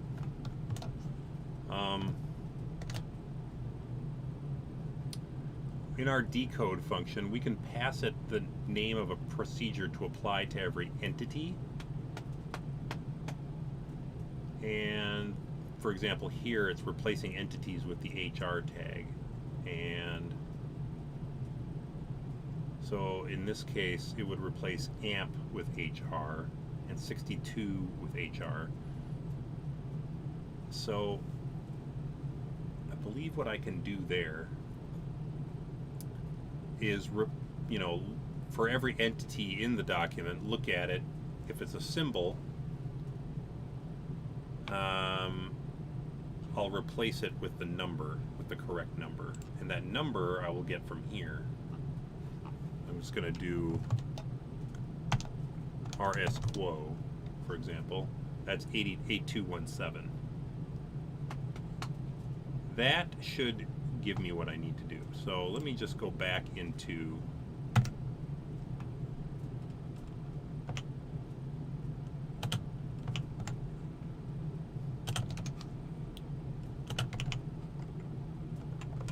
pollen.rkt.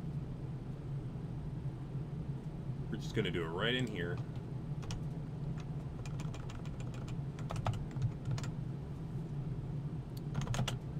ePub files don't seem to like named HTML entities. Need to use numeric ones instead.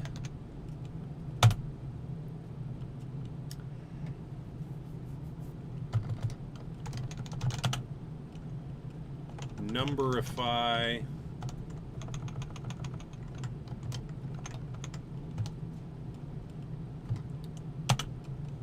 E.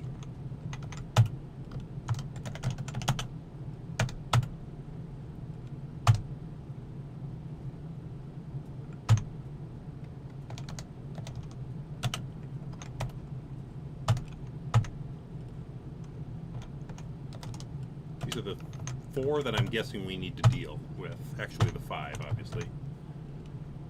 RD quo.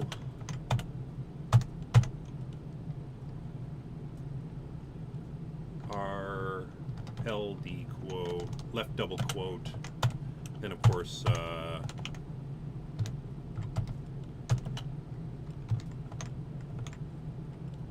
and non-breaking space, and anything else is just going to be the value.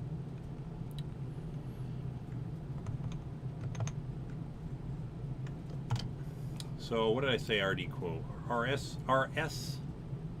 and RS. RS is 8217.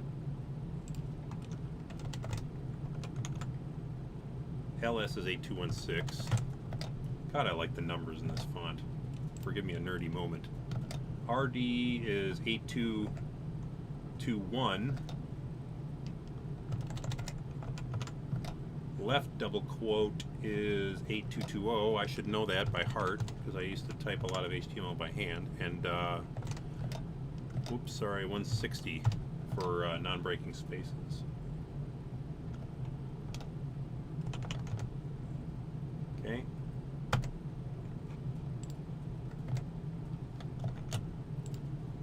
Now, here, entity proc,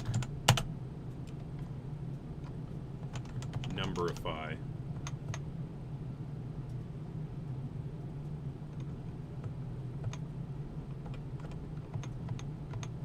There. So it will apply this function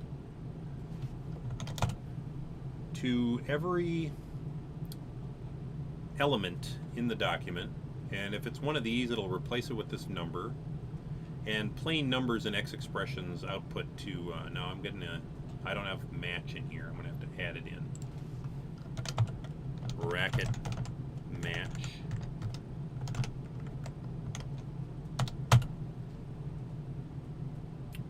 That should work. Good. No, plain numbers get if it's a number or a symbol in an X expression, it gets converted to an entity with that ampersand type of thing. Let's see.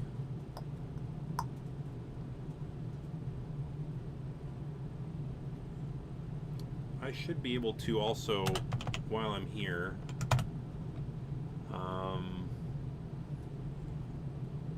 remove this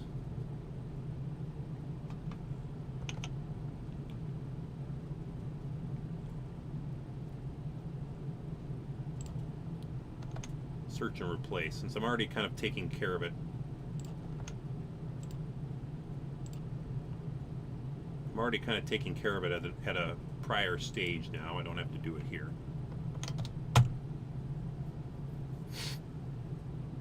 Just want to make sure that passes my check. Does. Go back to Pollen. No, go back to my book. I'm going to do my manual thing where I manually run it and write it out.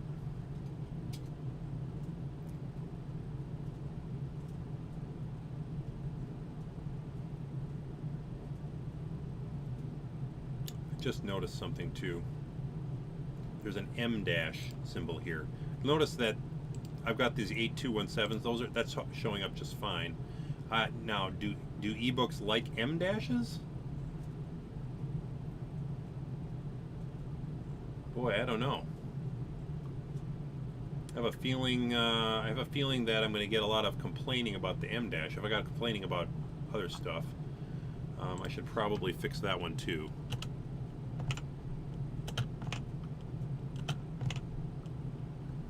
Probably fix that one too.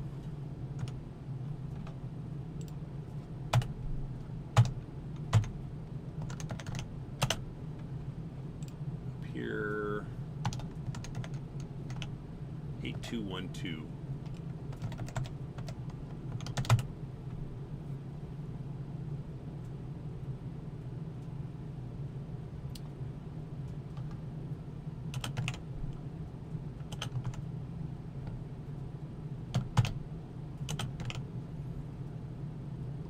Try this again.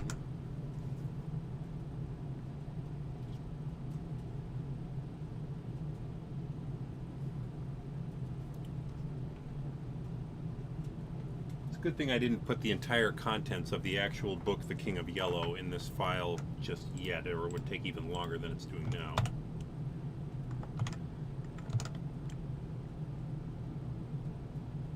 Okay, now I see the 8212 there, so that's working.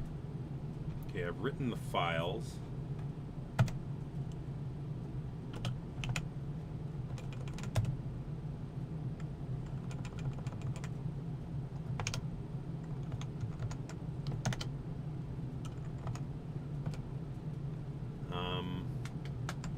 go back here.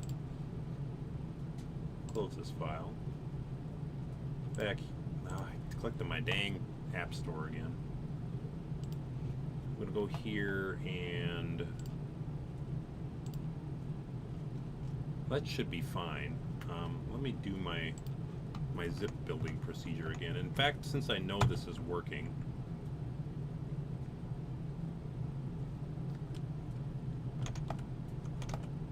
oh, am I in the right file?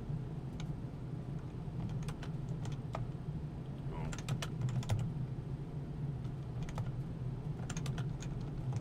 I think it got confused because I deleted the directory out from under it and then replaced it again. Okay. Okay, that worked. That worked. Now let me go back over and delete that thing again. I'd like to see it start using my cover image. I imagine something is a little bit broken there.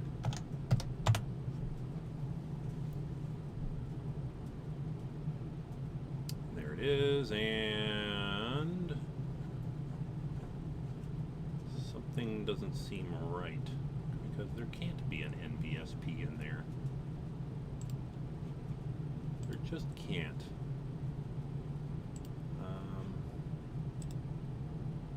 Did it not overwrite it because it was open in a program?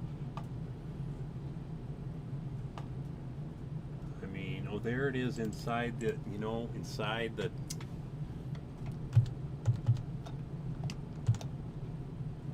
Check that out. Right there. It's kind of encoded in the title HTML, which, I mean, I can do, there's a very quick fix for that. I can just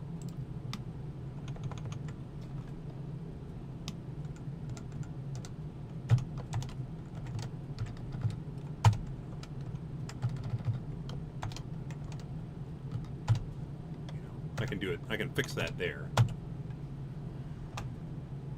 And I can fix it directly here as well, just to send us on our way. Don't ask me where I got this crazy font. It might be the input mono font.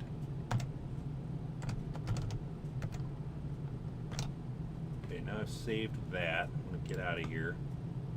I'm going to delete this jobber again. Excuse me. We're going to remove it. I'm going to recreate it.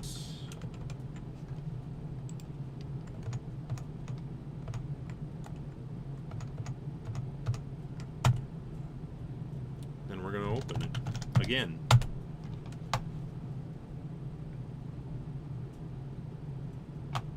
Hello. Line 21. What could that be? What could that be?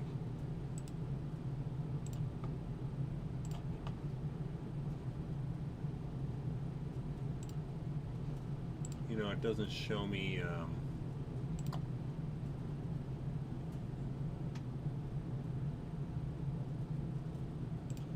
Look at that. I wonder what that means.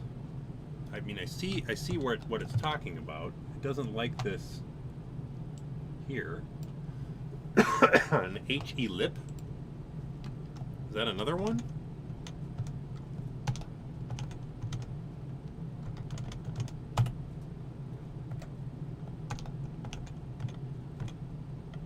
I never even heard of that. Horizontal ellipsis. I know 8230. I guess I never knew the named entity. Wow, I'm gonna really have to. I mean, how many? Surely that's the last one. Surely.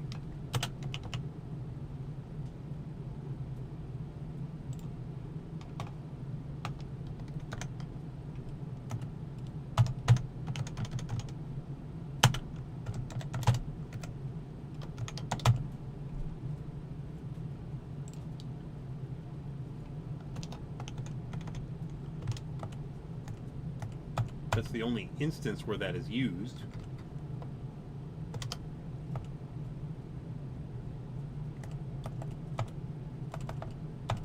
I'm just kind of driving on through here to see if I notice anything, any further named ones, because I'm kind of tired of doing this. I'd rather just know about them all.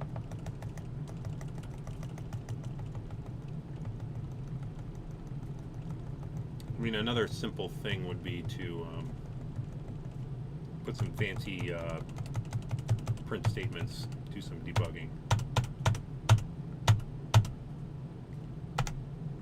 Well, let's try this. We can fix this one.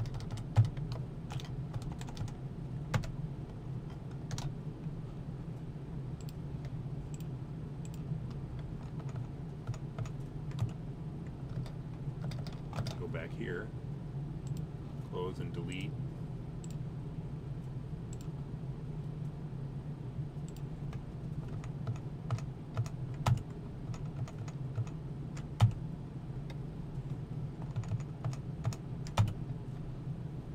See if that fixed it. Ha! Folks, we have an ePub file. Now,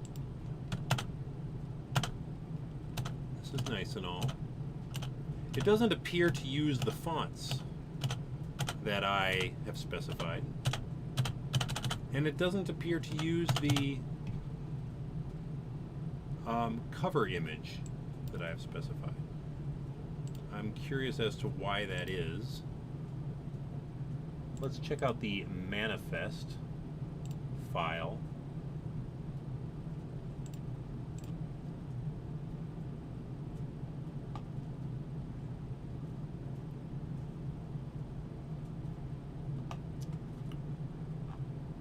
I'm just going to open it in TextEdit again here.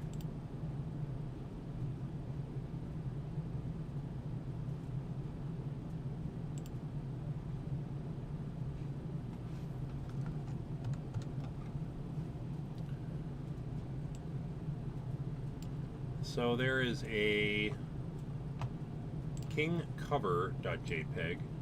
Does not have the cover image property that I would like to have seen. So that means my function isn't working. So that's kind of item one.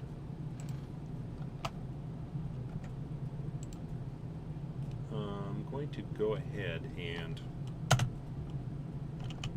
try and fix that quick. ePub.rkt.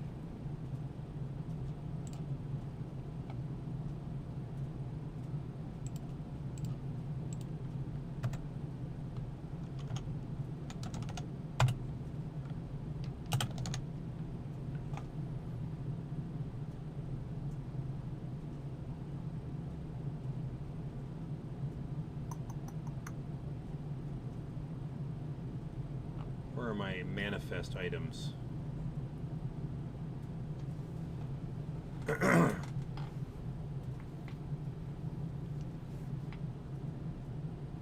I suspect that the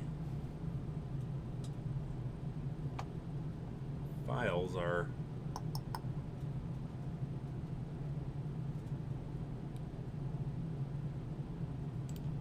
path string file path. I wonder if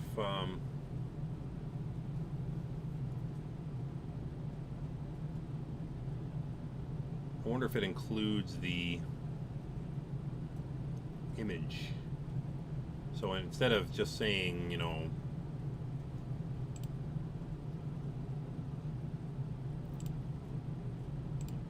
file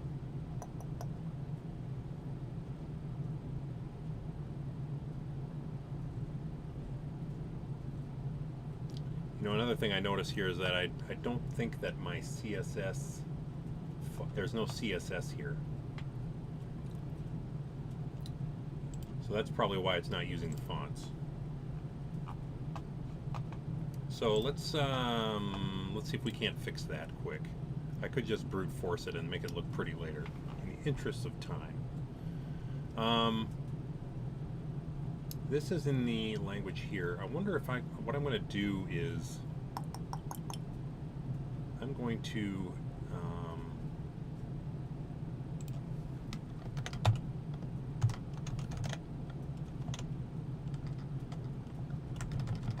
I'm going to insert a little bit of debugging here.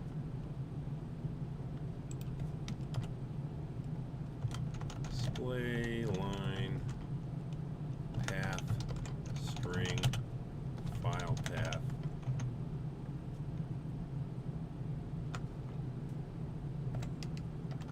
And that way I will actually see what it's trying to compare and why it's not picking up the cover file name when I run the function.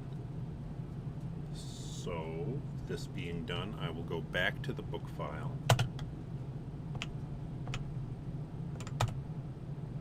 I will run it here.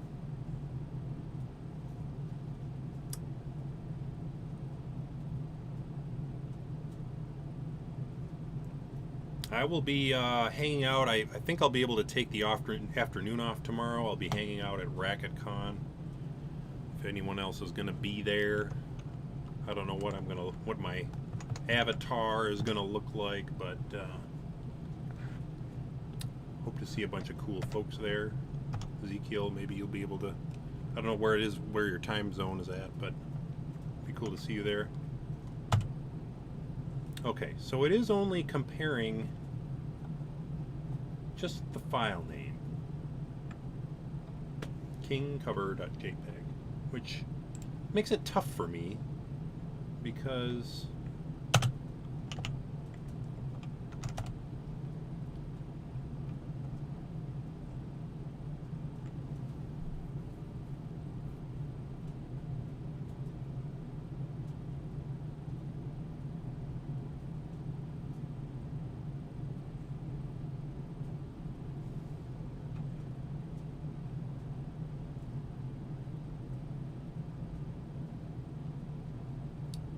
I don't know why.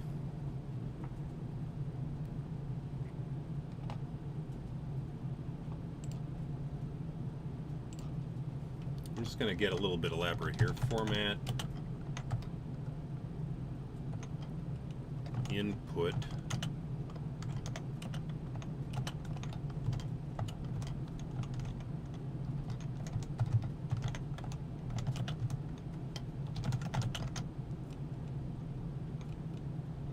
cover,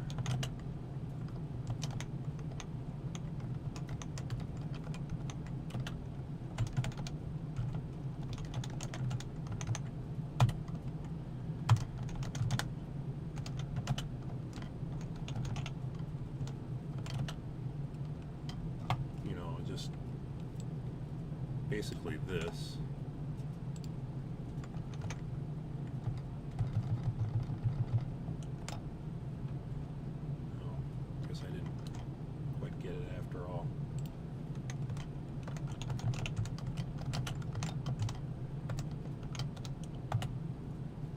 So now I'm going to find out the whole deal. Oh, awesome. Yeah, there's a gather space. I've never used that website before, but it looks like you can kind of like walk around, and if it's kind of like a overhead Legend of Zelda style interface, except you're in a conference room and you can move next to people, and if you're next to them, you can see their webcam. And I don't know how weird or useful that's going to be, but I'm willing to give it a shot. I think it's as good as I'm going to get this year. That should be good. Did I write that out? I think I did.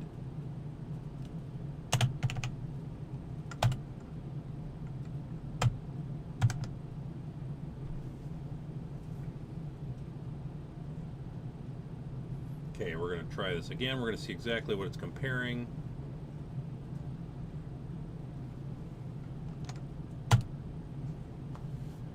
Huh. Dang.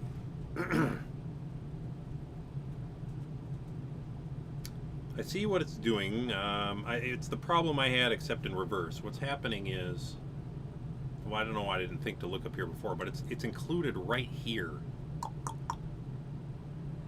And it's doing that because in the HTML template, which if I just pull that up.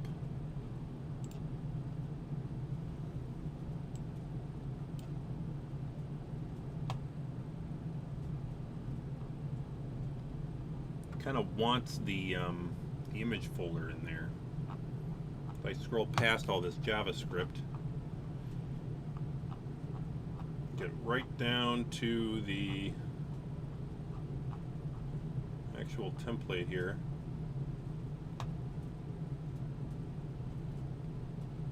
Table of contents. Source equals here. I could fix this by specifying the image subfolder here.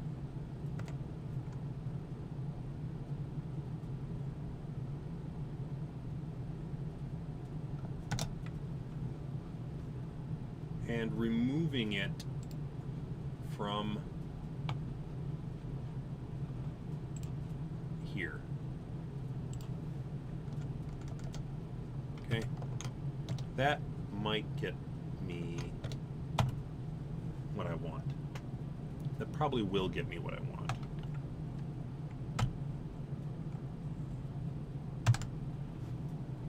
And then we can fix the CSS.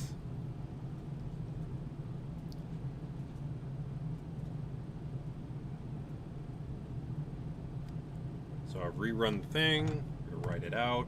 Oh, I'm getting problems. Contract violation. ID 0, href, media type. Aha. So this property is in there now, but since it's not being inserted properly, and I think I know why that is.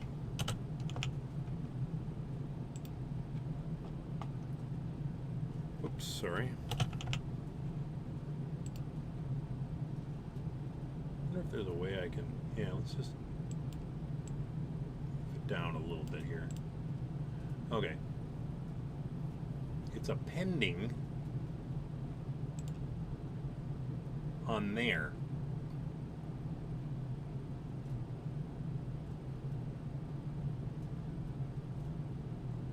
Is that right?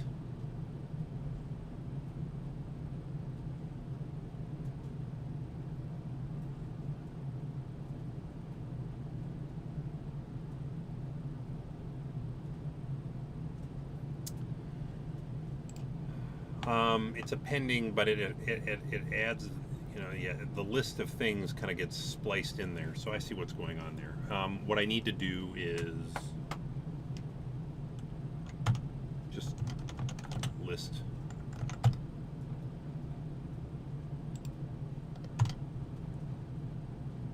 What's happening there is if you append 1, 2, 3, 4, 5, it kind of melds them into a single list. But, you know, this second list here that I have, I don't want it to be melded on. I want it to be added on as a list. So, you know, what I want to happen is append, you know, and then I have a sub list of keys and values. Key, val, key 2, val 2. Onto that, I want to append. I want this key 3, val 3. I want that on there. But it's going to get. You can see what happens is it gets kind of spliced in outside the list, or you know, the parentheses get dropped on there because it just says take everything in this list and tack each one onto the end here. It doesn't treat it as a list. So to get it to treat it as a list, you just need to treat it as a list. That's what you want. When I first started with Pollen, thinking in all these parentheses was the hardest thing for me to get used to at first, but it became much more natural as I went on.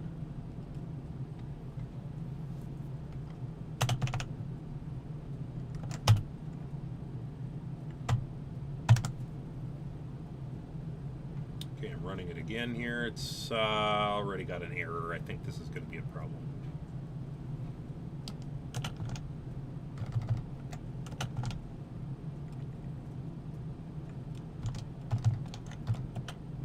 Let me just make sure.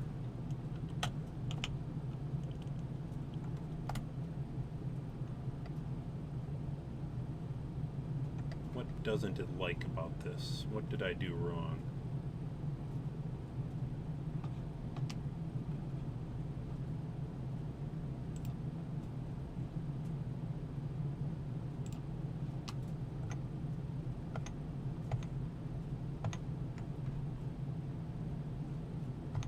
That should be good, but I need one more parentheses. I wasn't paying attention there.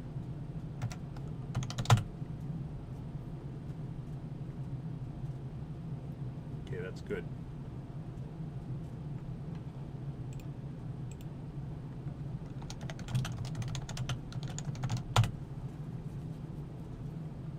I'm going to reset my cache after that one just in case.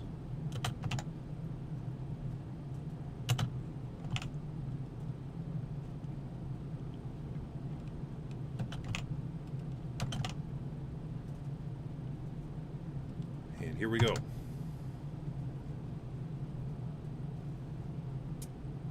I think what I could do too, actually, is actually finish up even before I fix the ePub issue, or the cover, or the CSS issue.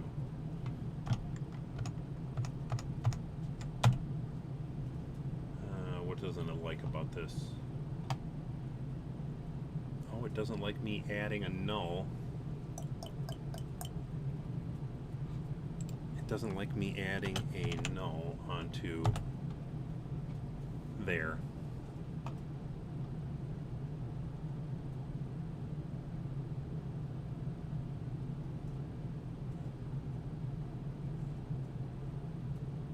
Let me, there's another way I could go about this. Do I have access to this?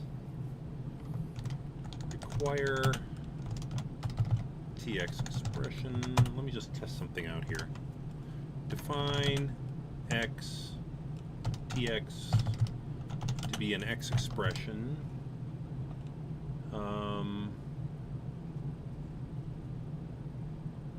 Item ID 0, href something. Okay, I'll do, that's enough. So item ID 0,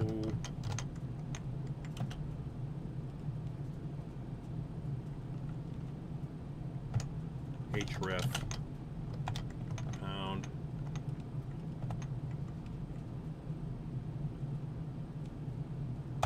okay at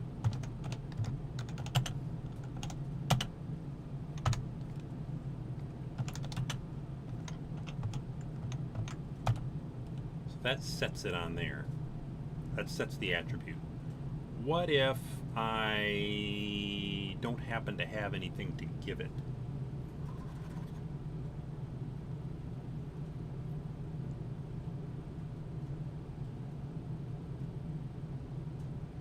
I kind of want to handle it all in one fell swoop like I was trying to do here, but I can see I'm not going to be able to do that. So instead, I'm probably just going to, for now,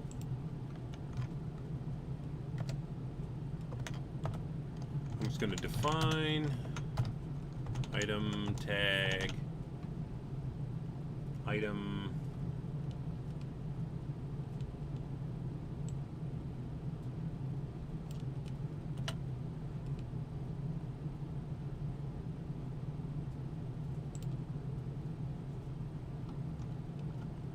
here, here.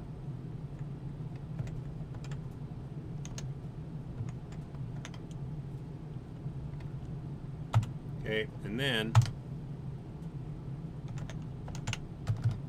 I'm going to match the extra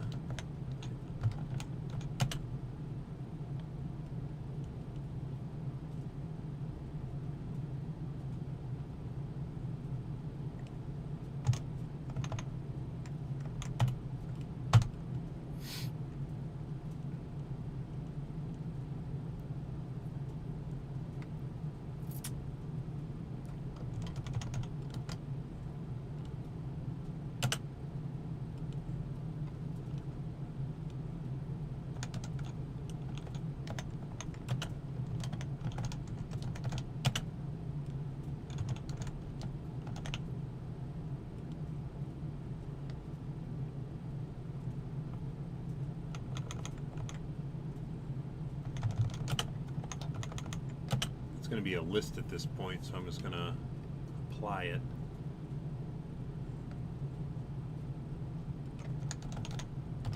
I think that's valid, a valid match. But I don't want it to be... Oh yeah, here's a better way. I don't want it to be a null list. So I want to have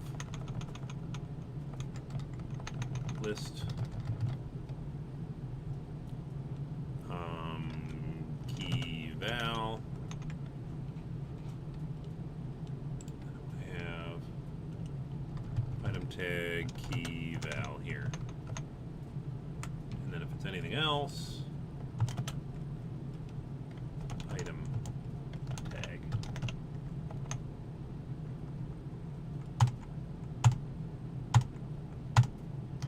That is what I've got.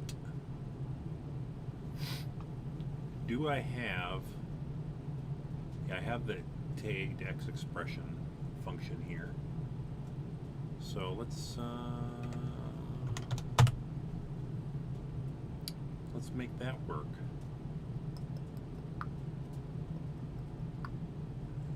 Let me just see if that is valid. List key val. Let me just double check that syntax before I get carried away here.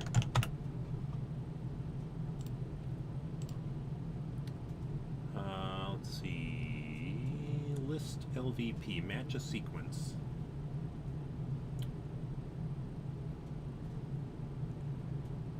And LVP can be a pattern. So, yeah. And that pattern can be... I could get specific and match it only with a symbol and a string, but I think I will just leave it there. I wrote that out.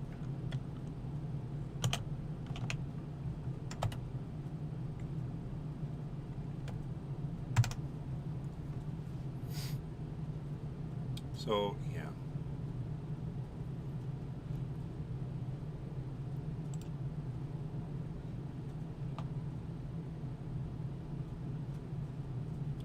Got my book.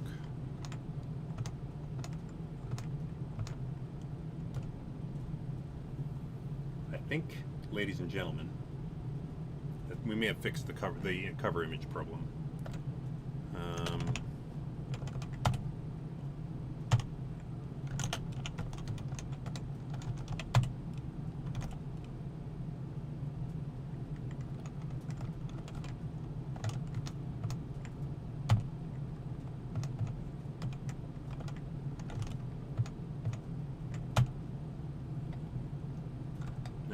Did I remove it from here? Let's get this closed. Let's get this deleted.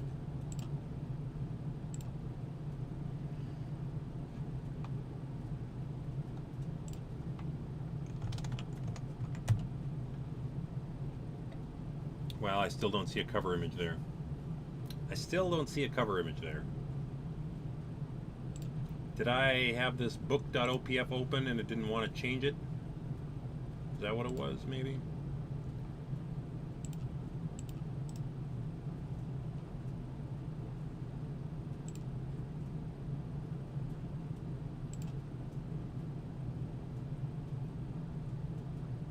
It shouldn't matter.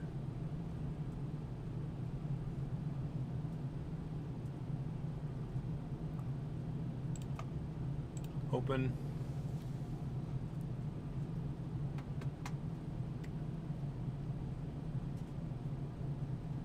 Well, it does say cover image.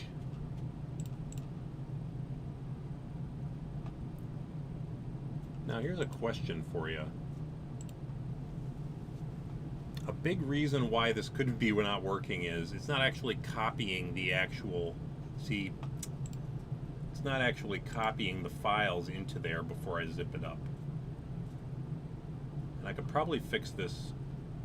So I did need to fix that problem. That was a thing that I needed to fix. However, I kind of missed a part here where it copies those files kind of directly into this path. We can do that in the code.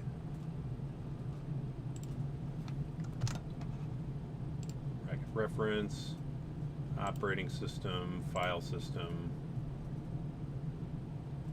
copy file. Is there a copy a bunch of files? Copy directory files. That might be what we want. Copies the file or directory source to dest. If source is a directory, a copy applies recursively to the directory's content. If the source is a link, no, I don't care, it's not a link. Copy file. And he's using the -r tag, which I think is the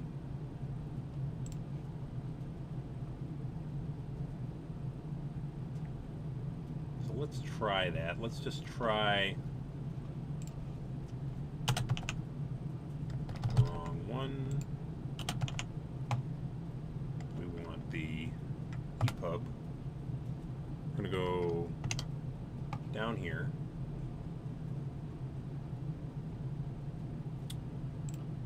Right here, let's say we're going to go copy directory / files.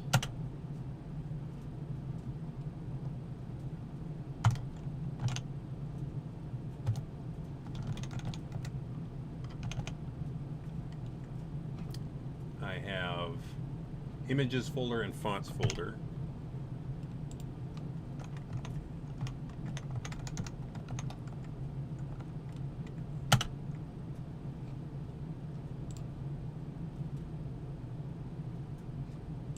I want it to go into the meet dir.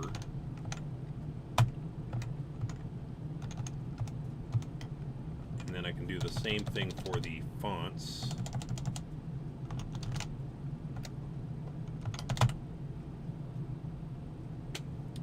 And I want to make sure the CSS is in there as well.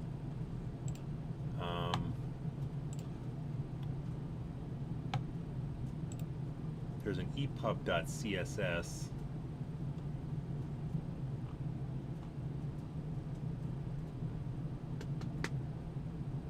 So I can grab that by going, see, current directory, yeah.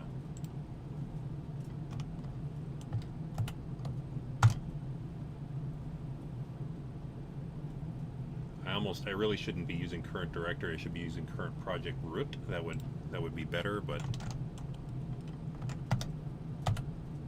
copy file, build path, current project root. Let me just see.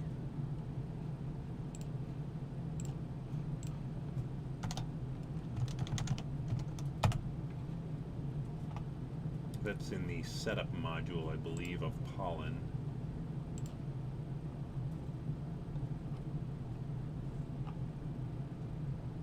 Yeah, it is. So I'm going to need to add that in.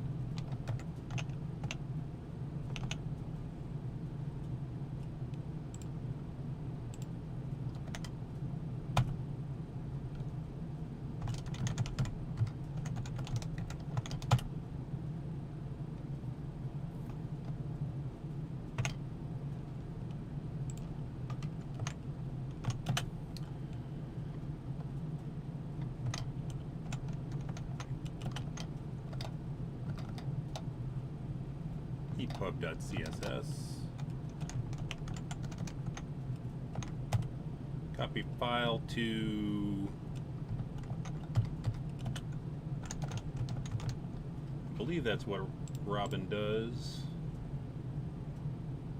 Static file, CSS, yeah, ePubs are right into that build path.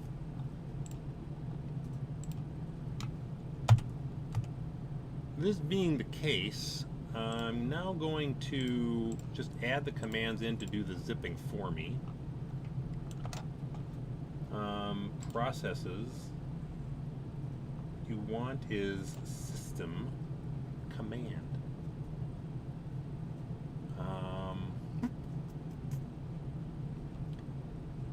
I gotta make sure it happens from within that folder, and I think system cd build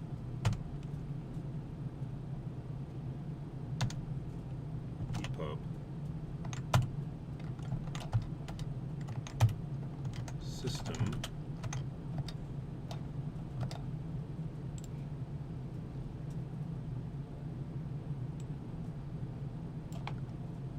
we use a format string here.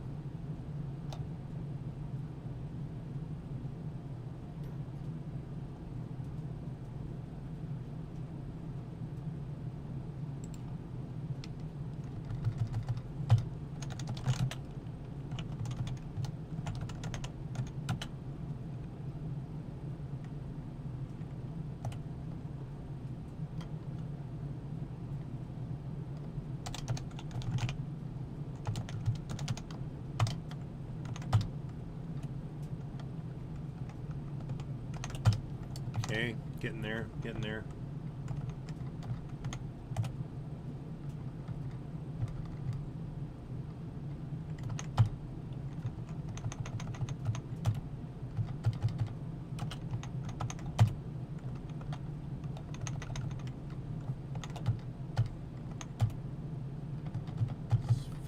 Fighting the reader here. Zip X0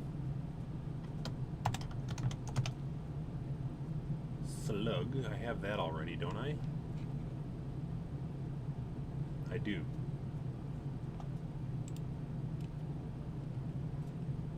I think that periods can be a part of the identifier, so I'm going to set that off.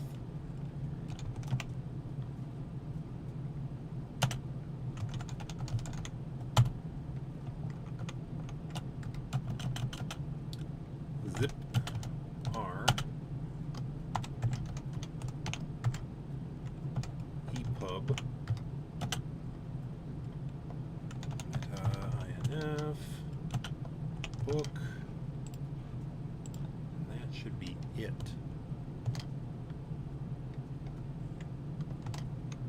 Okay.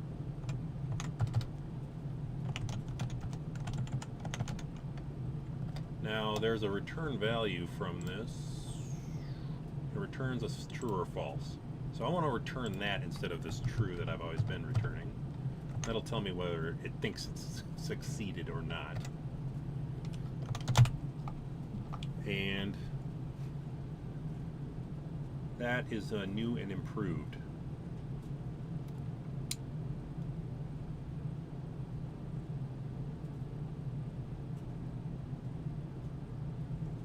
Yep, I can't find anything wrong with that with my... Oh, actually I can though. There's a problem. It doesn't know what system is. There's highlighted there. System is provided by, I don't know if you can see that, /system. So it's another one that we need to add up here.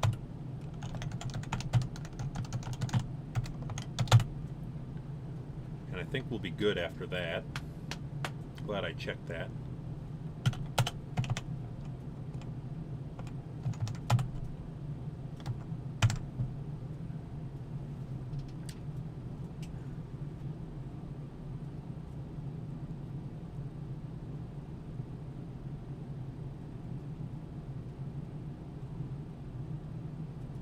Okay.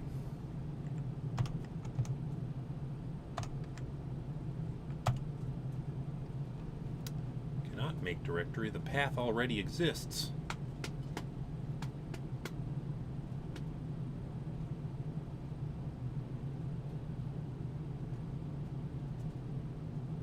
I could probably get rid of those debug lines.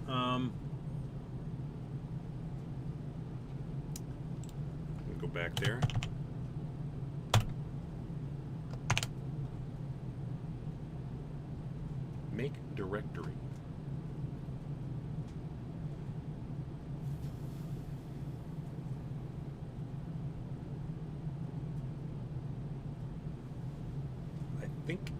might be trying to, let's just see what happened here.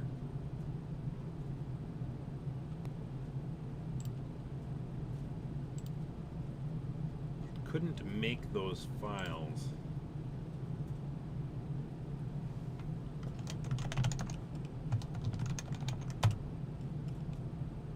Okay, so if I do copy directory, I don't have that file in this REPL. Require bracket file copy directory files.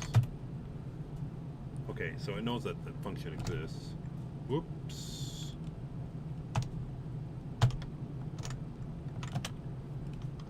Images folder.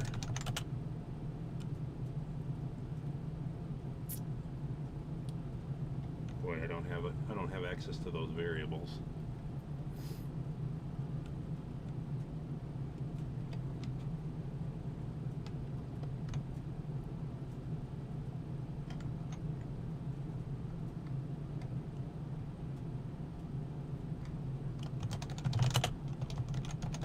I'm just trying to recreate the problem here. Build path, current directory,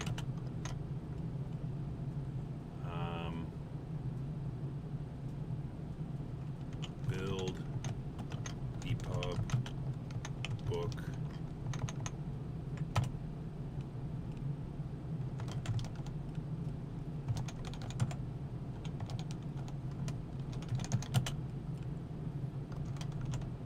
images folder. Okay, so that's where it's complaining. Copy directory files. Does already exists. That is the line where that's happening. Now, why is that happening?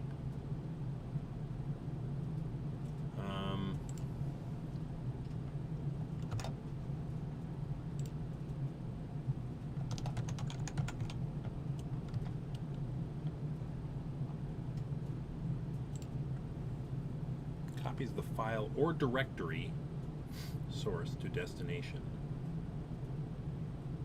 If the file or directory cannot be copied, possibly because the destination exists already.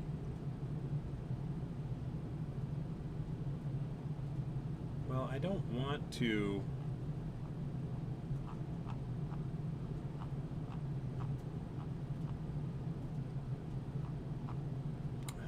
it's trying to copy the images folder itself.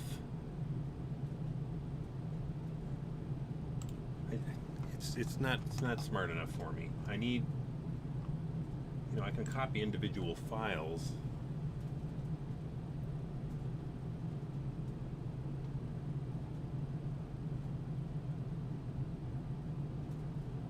I'm going to have to make a little helper function here, aren't I? Just to avoid going crazy. It's getting late. I don't know how much longer I can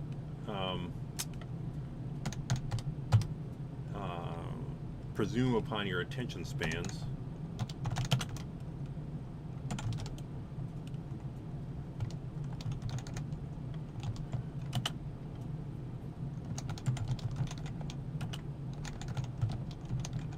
I should be able to do this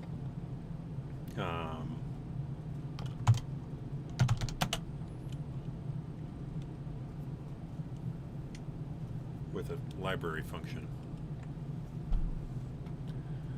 I see your question, Ezekiel. Isn't a name like Meter? Yeah, I don't like it. I kind of questioned it at the beginning. I just, I thought, especially because it looks so much like Meta, it can be confusing, and I probably will change it after this evening. I was just trying to think of a name for where the kind of the meat or the heart of the book is. I didn't want to call it the book dir because the whole, this whole thing is, the build is the book dir. There's a working directory, and then there's, what is this? I don't know what to call that. I am open to suggestions on that one. Let's see here. File F in directory. Can I use in directory here?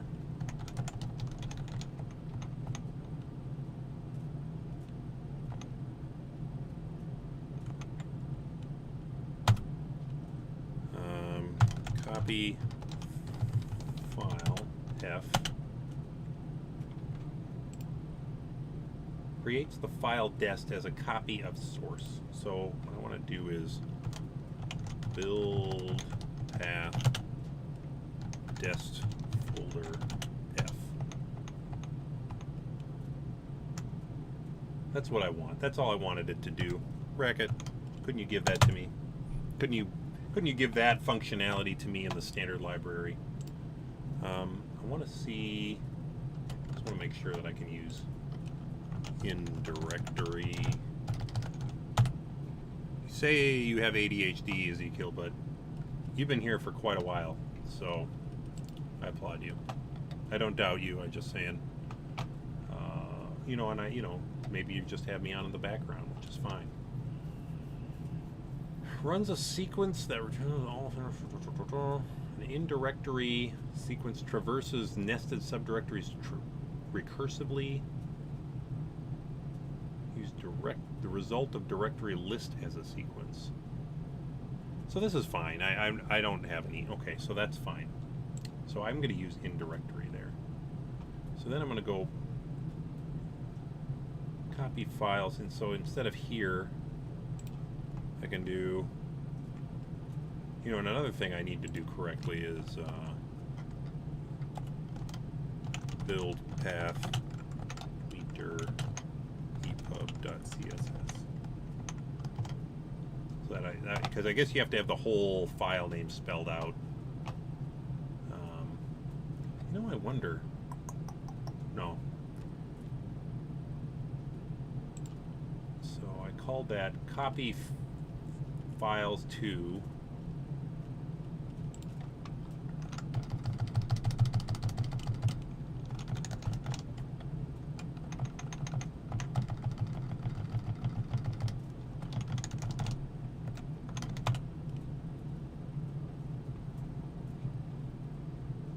syntax check. Good.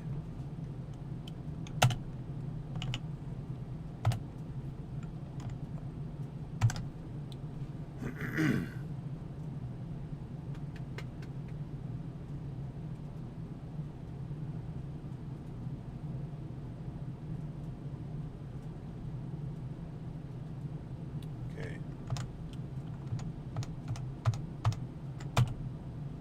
Build path, absolute path cannot be added to a path. The absolute path is this. Oh, you're right. So that means I need to what? Because in directory returns the entire. Is that really true? Is indirect? Okay, hang on. In directory.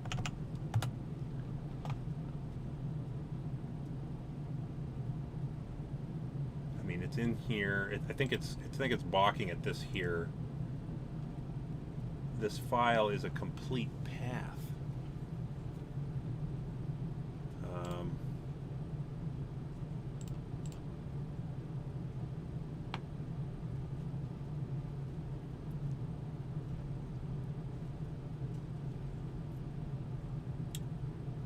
Oh, the individual results are combined with path using build path. And what about this? Same deal?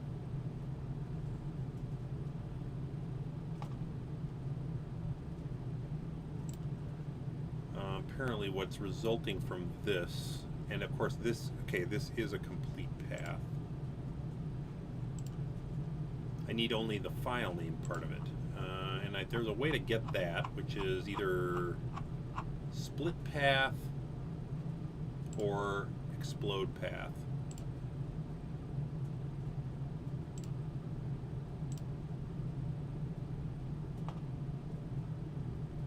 Split path.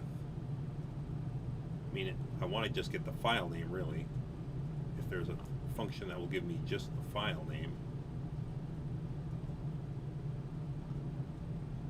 Let me check out split path.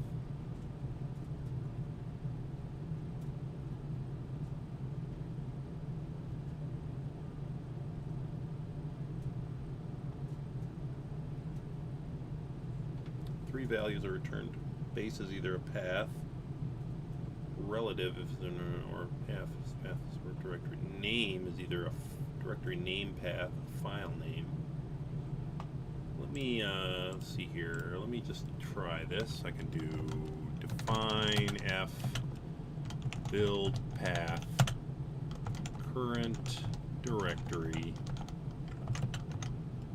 test.text. So what if I do split path f? I get three values. The second one is file name.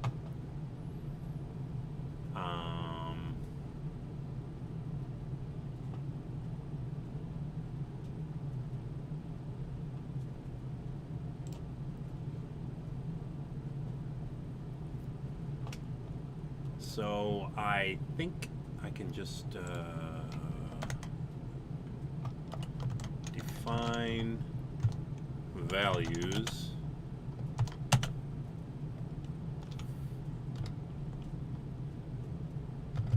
the file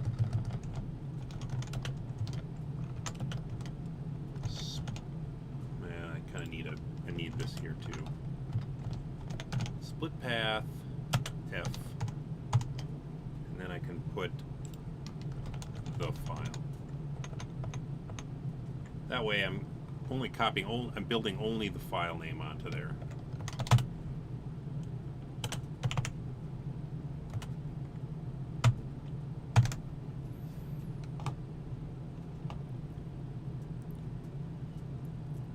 Multitasking, I applaud. Okay, instantiate linklet. I've got an error. What doesn't it like? I have the same. I can't have the same throwaway thing there apparently. Let's call it X.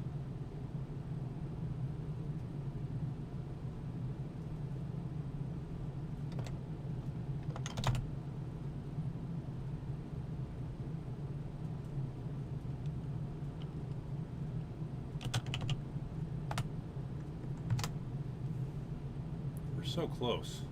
I keep saying that, but I really believe it. So that matters. Okay, here's all our book. And going up here. Oh, look at that. It looks to me like the zip file command correctly completed. It stored the MIME type at 0%, which it's supposed to do. So let me go back to the terminal.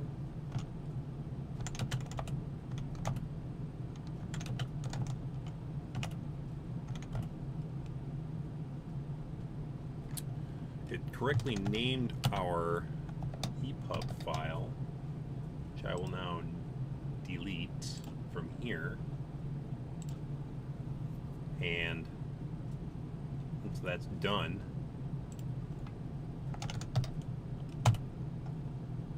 that is using our cover image, and I'll be darned if it isn't. Well, it isn't. It's not using our. It's not really using our font, I don't think.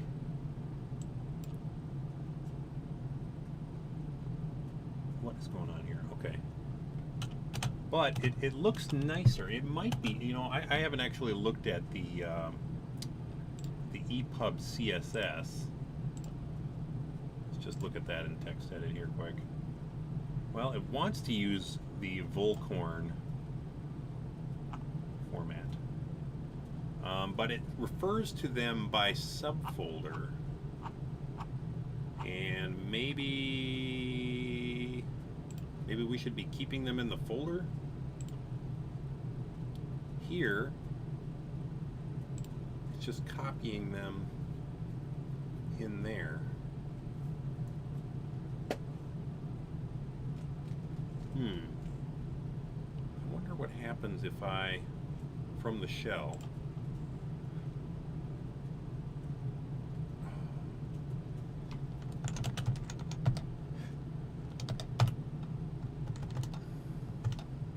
this is just another outside of my Emacs.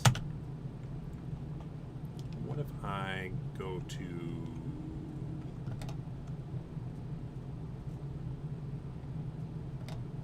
well, I'm right here.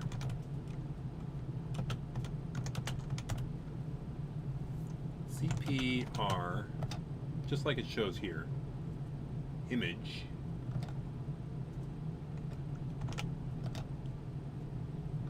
without a trailing slash, to build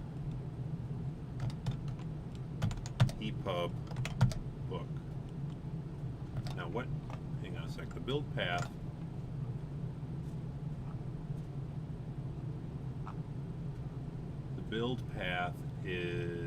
does not have a trailing slash on it. So what if I did that?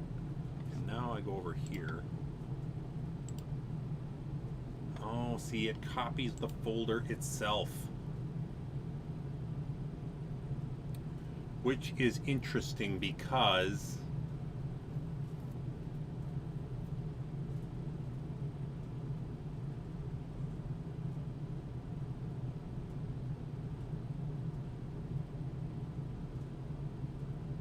how is it possible then that the manifest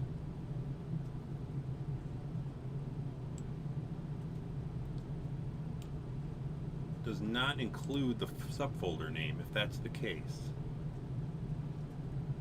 Maybe I misread his Ruby code.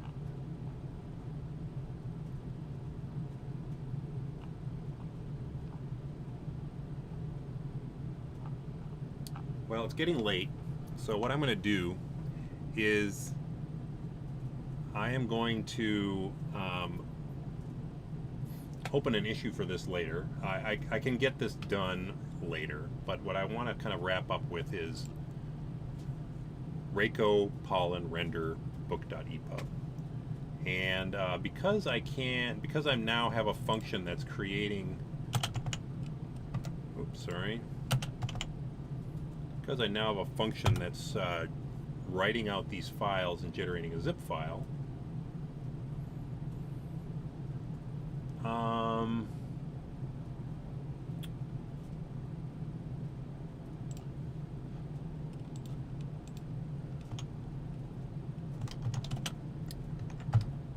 going to have this function return the build path. Where do I want to build ePub? Workdir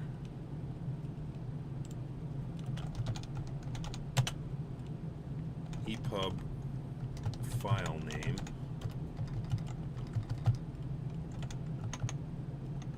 And if it didn't work, we'll just go false.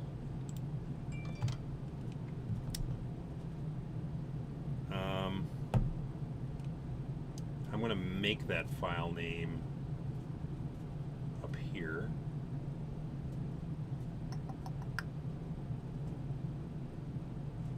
Right up next to the slug. I'm going to call it define slug.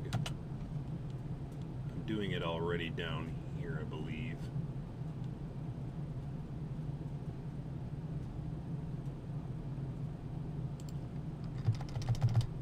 ePub file name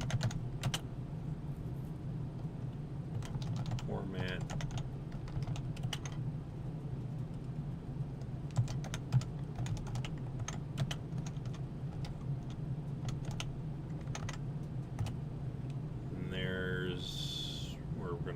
that down in here. Make this a little bit nicer. ePub file name.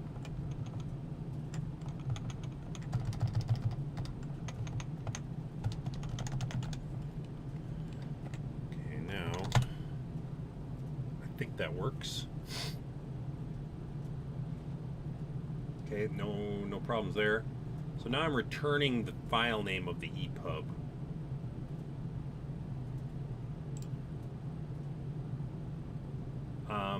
And I'm going to create a file.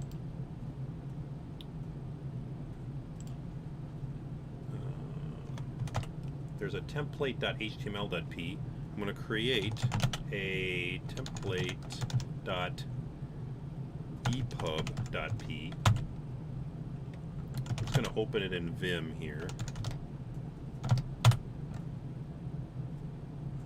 Because it's not really... Oh, I already have one here? Where did this come from? Oh yeah, this was from the last session. So I can actually strip out a lot of this now because there's not much to do. I'm going to strip out all of it actually.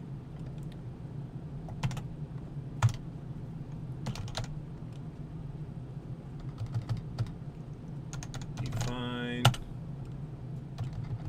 So we're just going to do file, define, ePub file.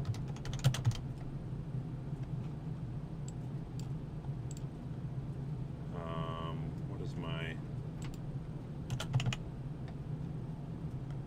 Oh, I don't have my buffer. Come. Hi. Are you still doing your thing? Yes. Okay. I'm almost done. Okay, so listen, Ben, she's waiting. Oh, okay. I want to know your stuff. Sounds good. Daughter's in bed. I'm going to have to leave soon.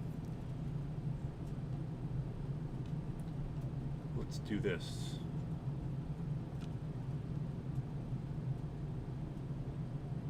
Write ePub files doc metas.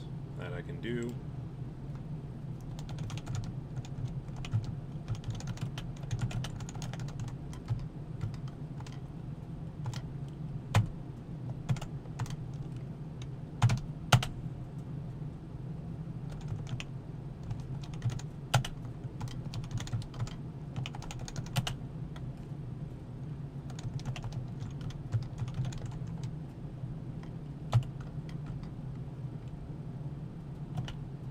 Not error.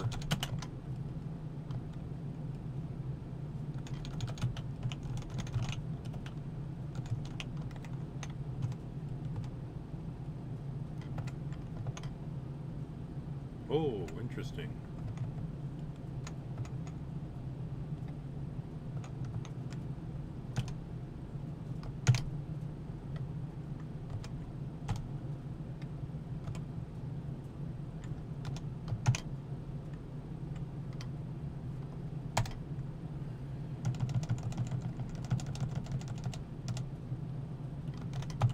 There. All that to say, we just spit out the bytes, and Pollen will turn those bytes into the file name of the render, or into the bytes of the render, the file we're trying to render, which is going to be book.epub. So let me close out of that. Let me do this. Let's just see if it works.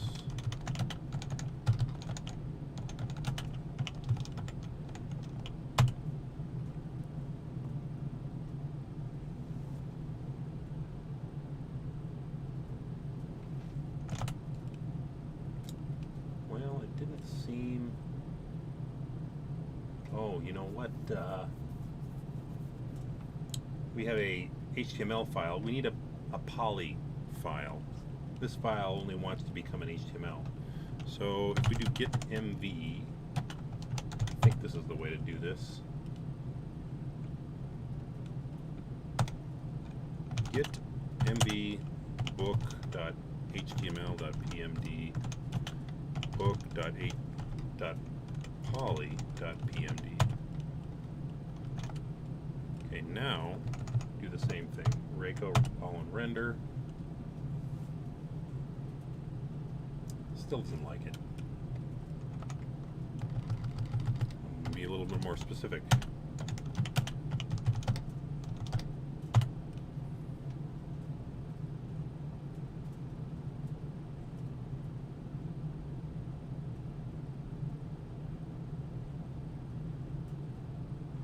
I think that worked because we now have a book.epub. I'm going to close this again just to be sure that the ePub is as valid as before.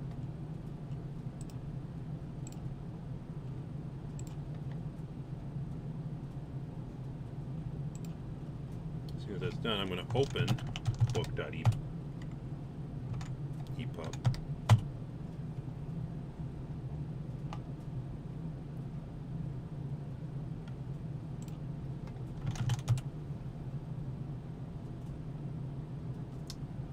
Book.epub is a 96-byte file.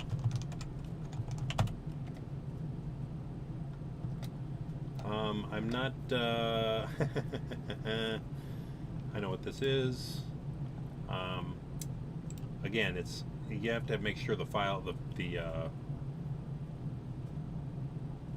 have to make sure the functions are available. Let's go down here.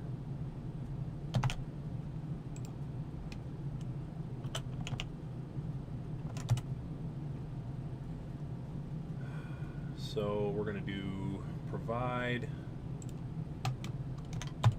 We're going to grab in racket file here. Pretty sure, yeah, racket file. Because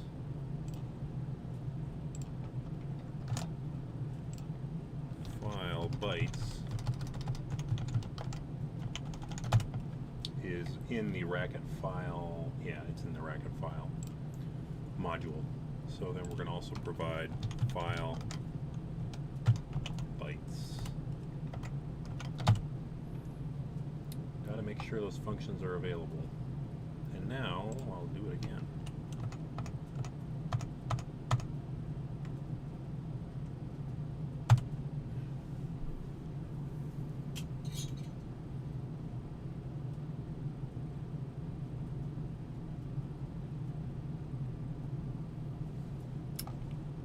Not a well-formed UTF-8 encoding. Well, I don't want the UTF-8 encoding. I want the bytes of the file. That's kind of how the if I look at another project, for example, the one that I've done,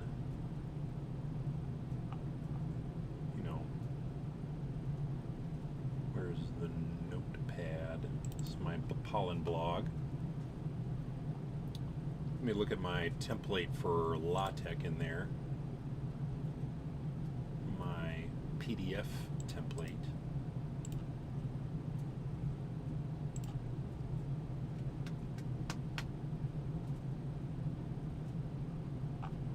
Again, I'll just open it up in TextEdit.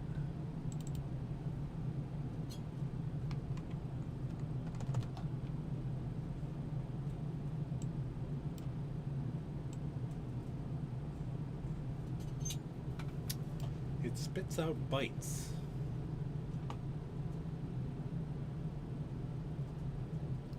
So why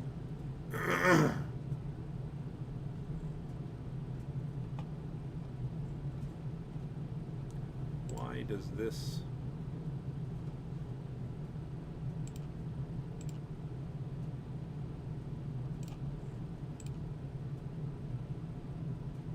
let me reopen that template ePub.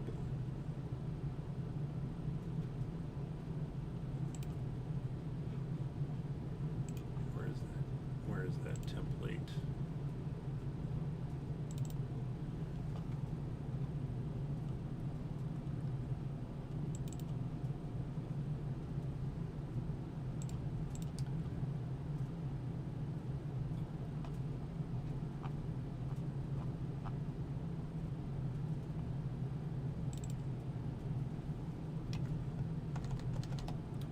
doing differently here?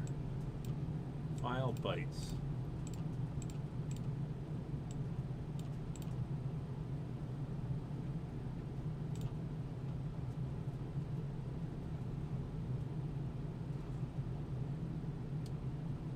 Why does it need to be a UTF-8 string?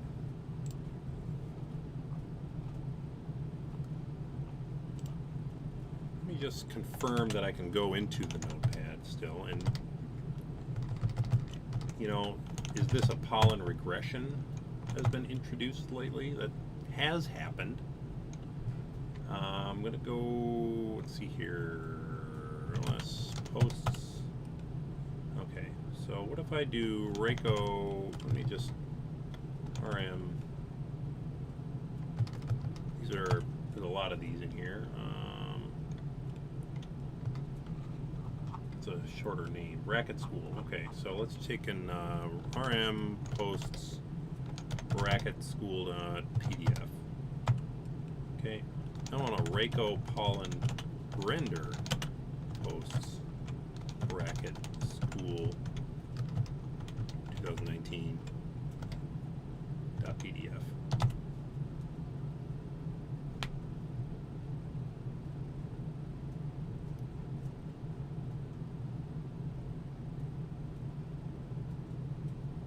It's rendering it as HTML.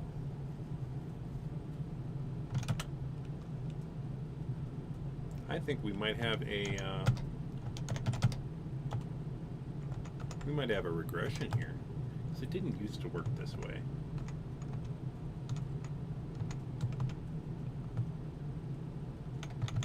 In which case,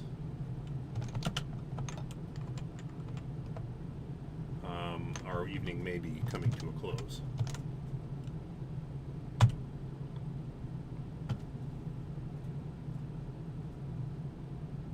Rendering it as PDF. Out comes the LaTeX.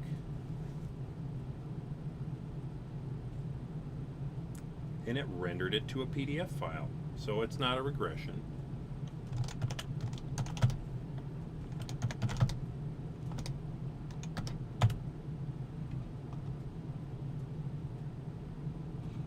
And it did create a PDF file. So I am curious why, let me just make double sure.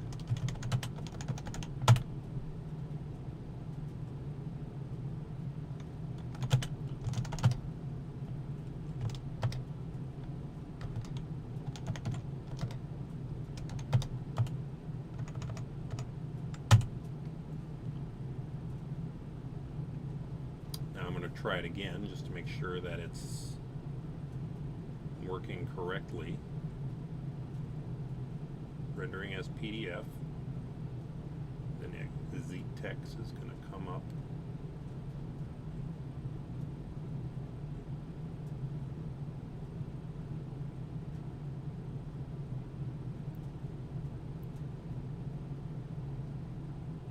Yeah, it did work. It did work. So for some reason, maybe it's because I have these new lines. Maybe because I have the new lines. Let's just try this. I'm gonna go back because there were new lines in there. It thought, okay, there's string content in there. It's going to situate the bytes inside the string. So it might have been that kind of a dumb situation. Rako pollen render t PDF book.poly.pmd. No. Sorry, not ePDF. ePub.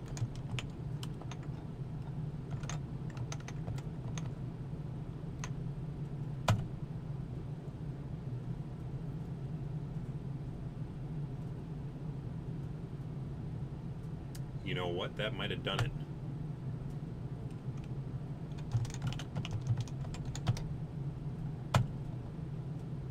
Yep. we can now render the ePub file as easily as we can render an HTML file. Finally, I still think there is a bug in Pollen whereby you should be able to type Reiko Pollen render book.epub, and it should find the poly.pm source and infer that you want book.epub from that. But it somehow imagines, oh, there's nothing to do. So I think there's something wrong there. But there's a way to force it, and we've done that successfully. The only thing that remains, I believe, is the fonts. I'm going to have to fix the fonts, which I will do, and maybe pretty up some things. You know, like first of all, you know, before I even get off here, I'm gonna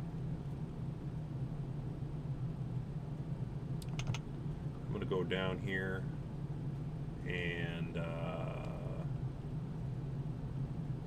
fix the print lines that I put in here. Don't need those. We know what's going on there now. But yeah, maybe some printing up to do. I'll get these changes committed and get the fonts fixed. But we're now generating an ePub file that seems to work. I'm pretty happy about that. You know, I mean, I've never done this before, so thanks for staying along for the ride. If you've been watching the whole time or significant portion of the time now or in the future, I'm gonna go kiss my daughter goodnight and show her a 3-minute BBC Nature video, because that's what we do. And I will see you all either on the next Pollen Time or at RacquetCon tomorrow, Friday, October 16th. Have a great evening.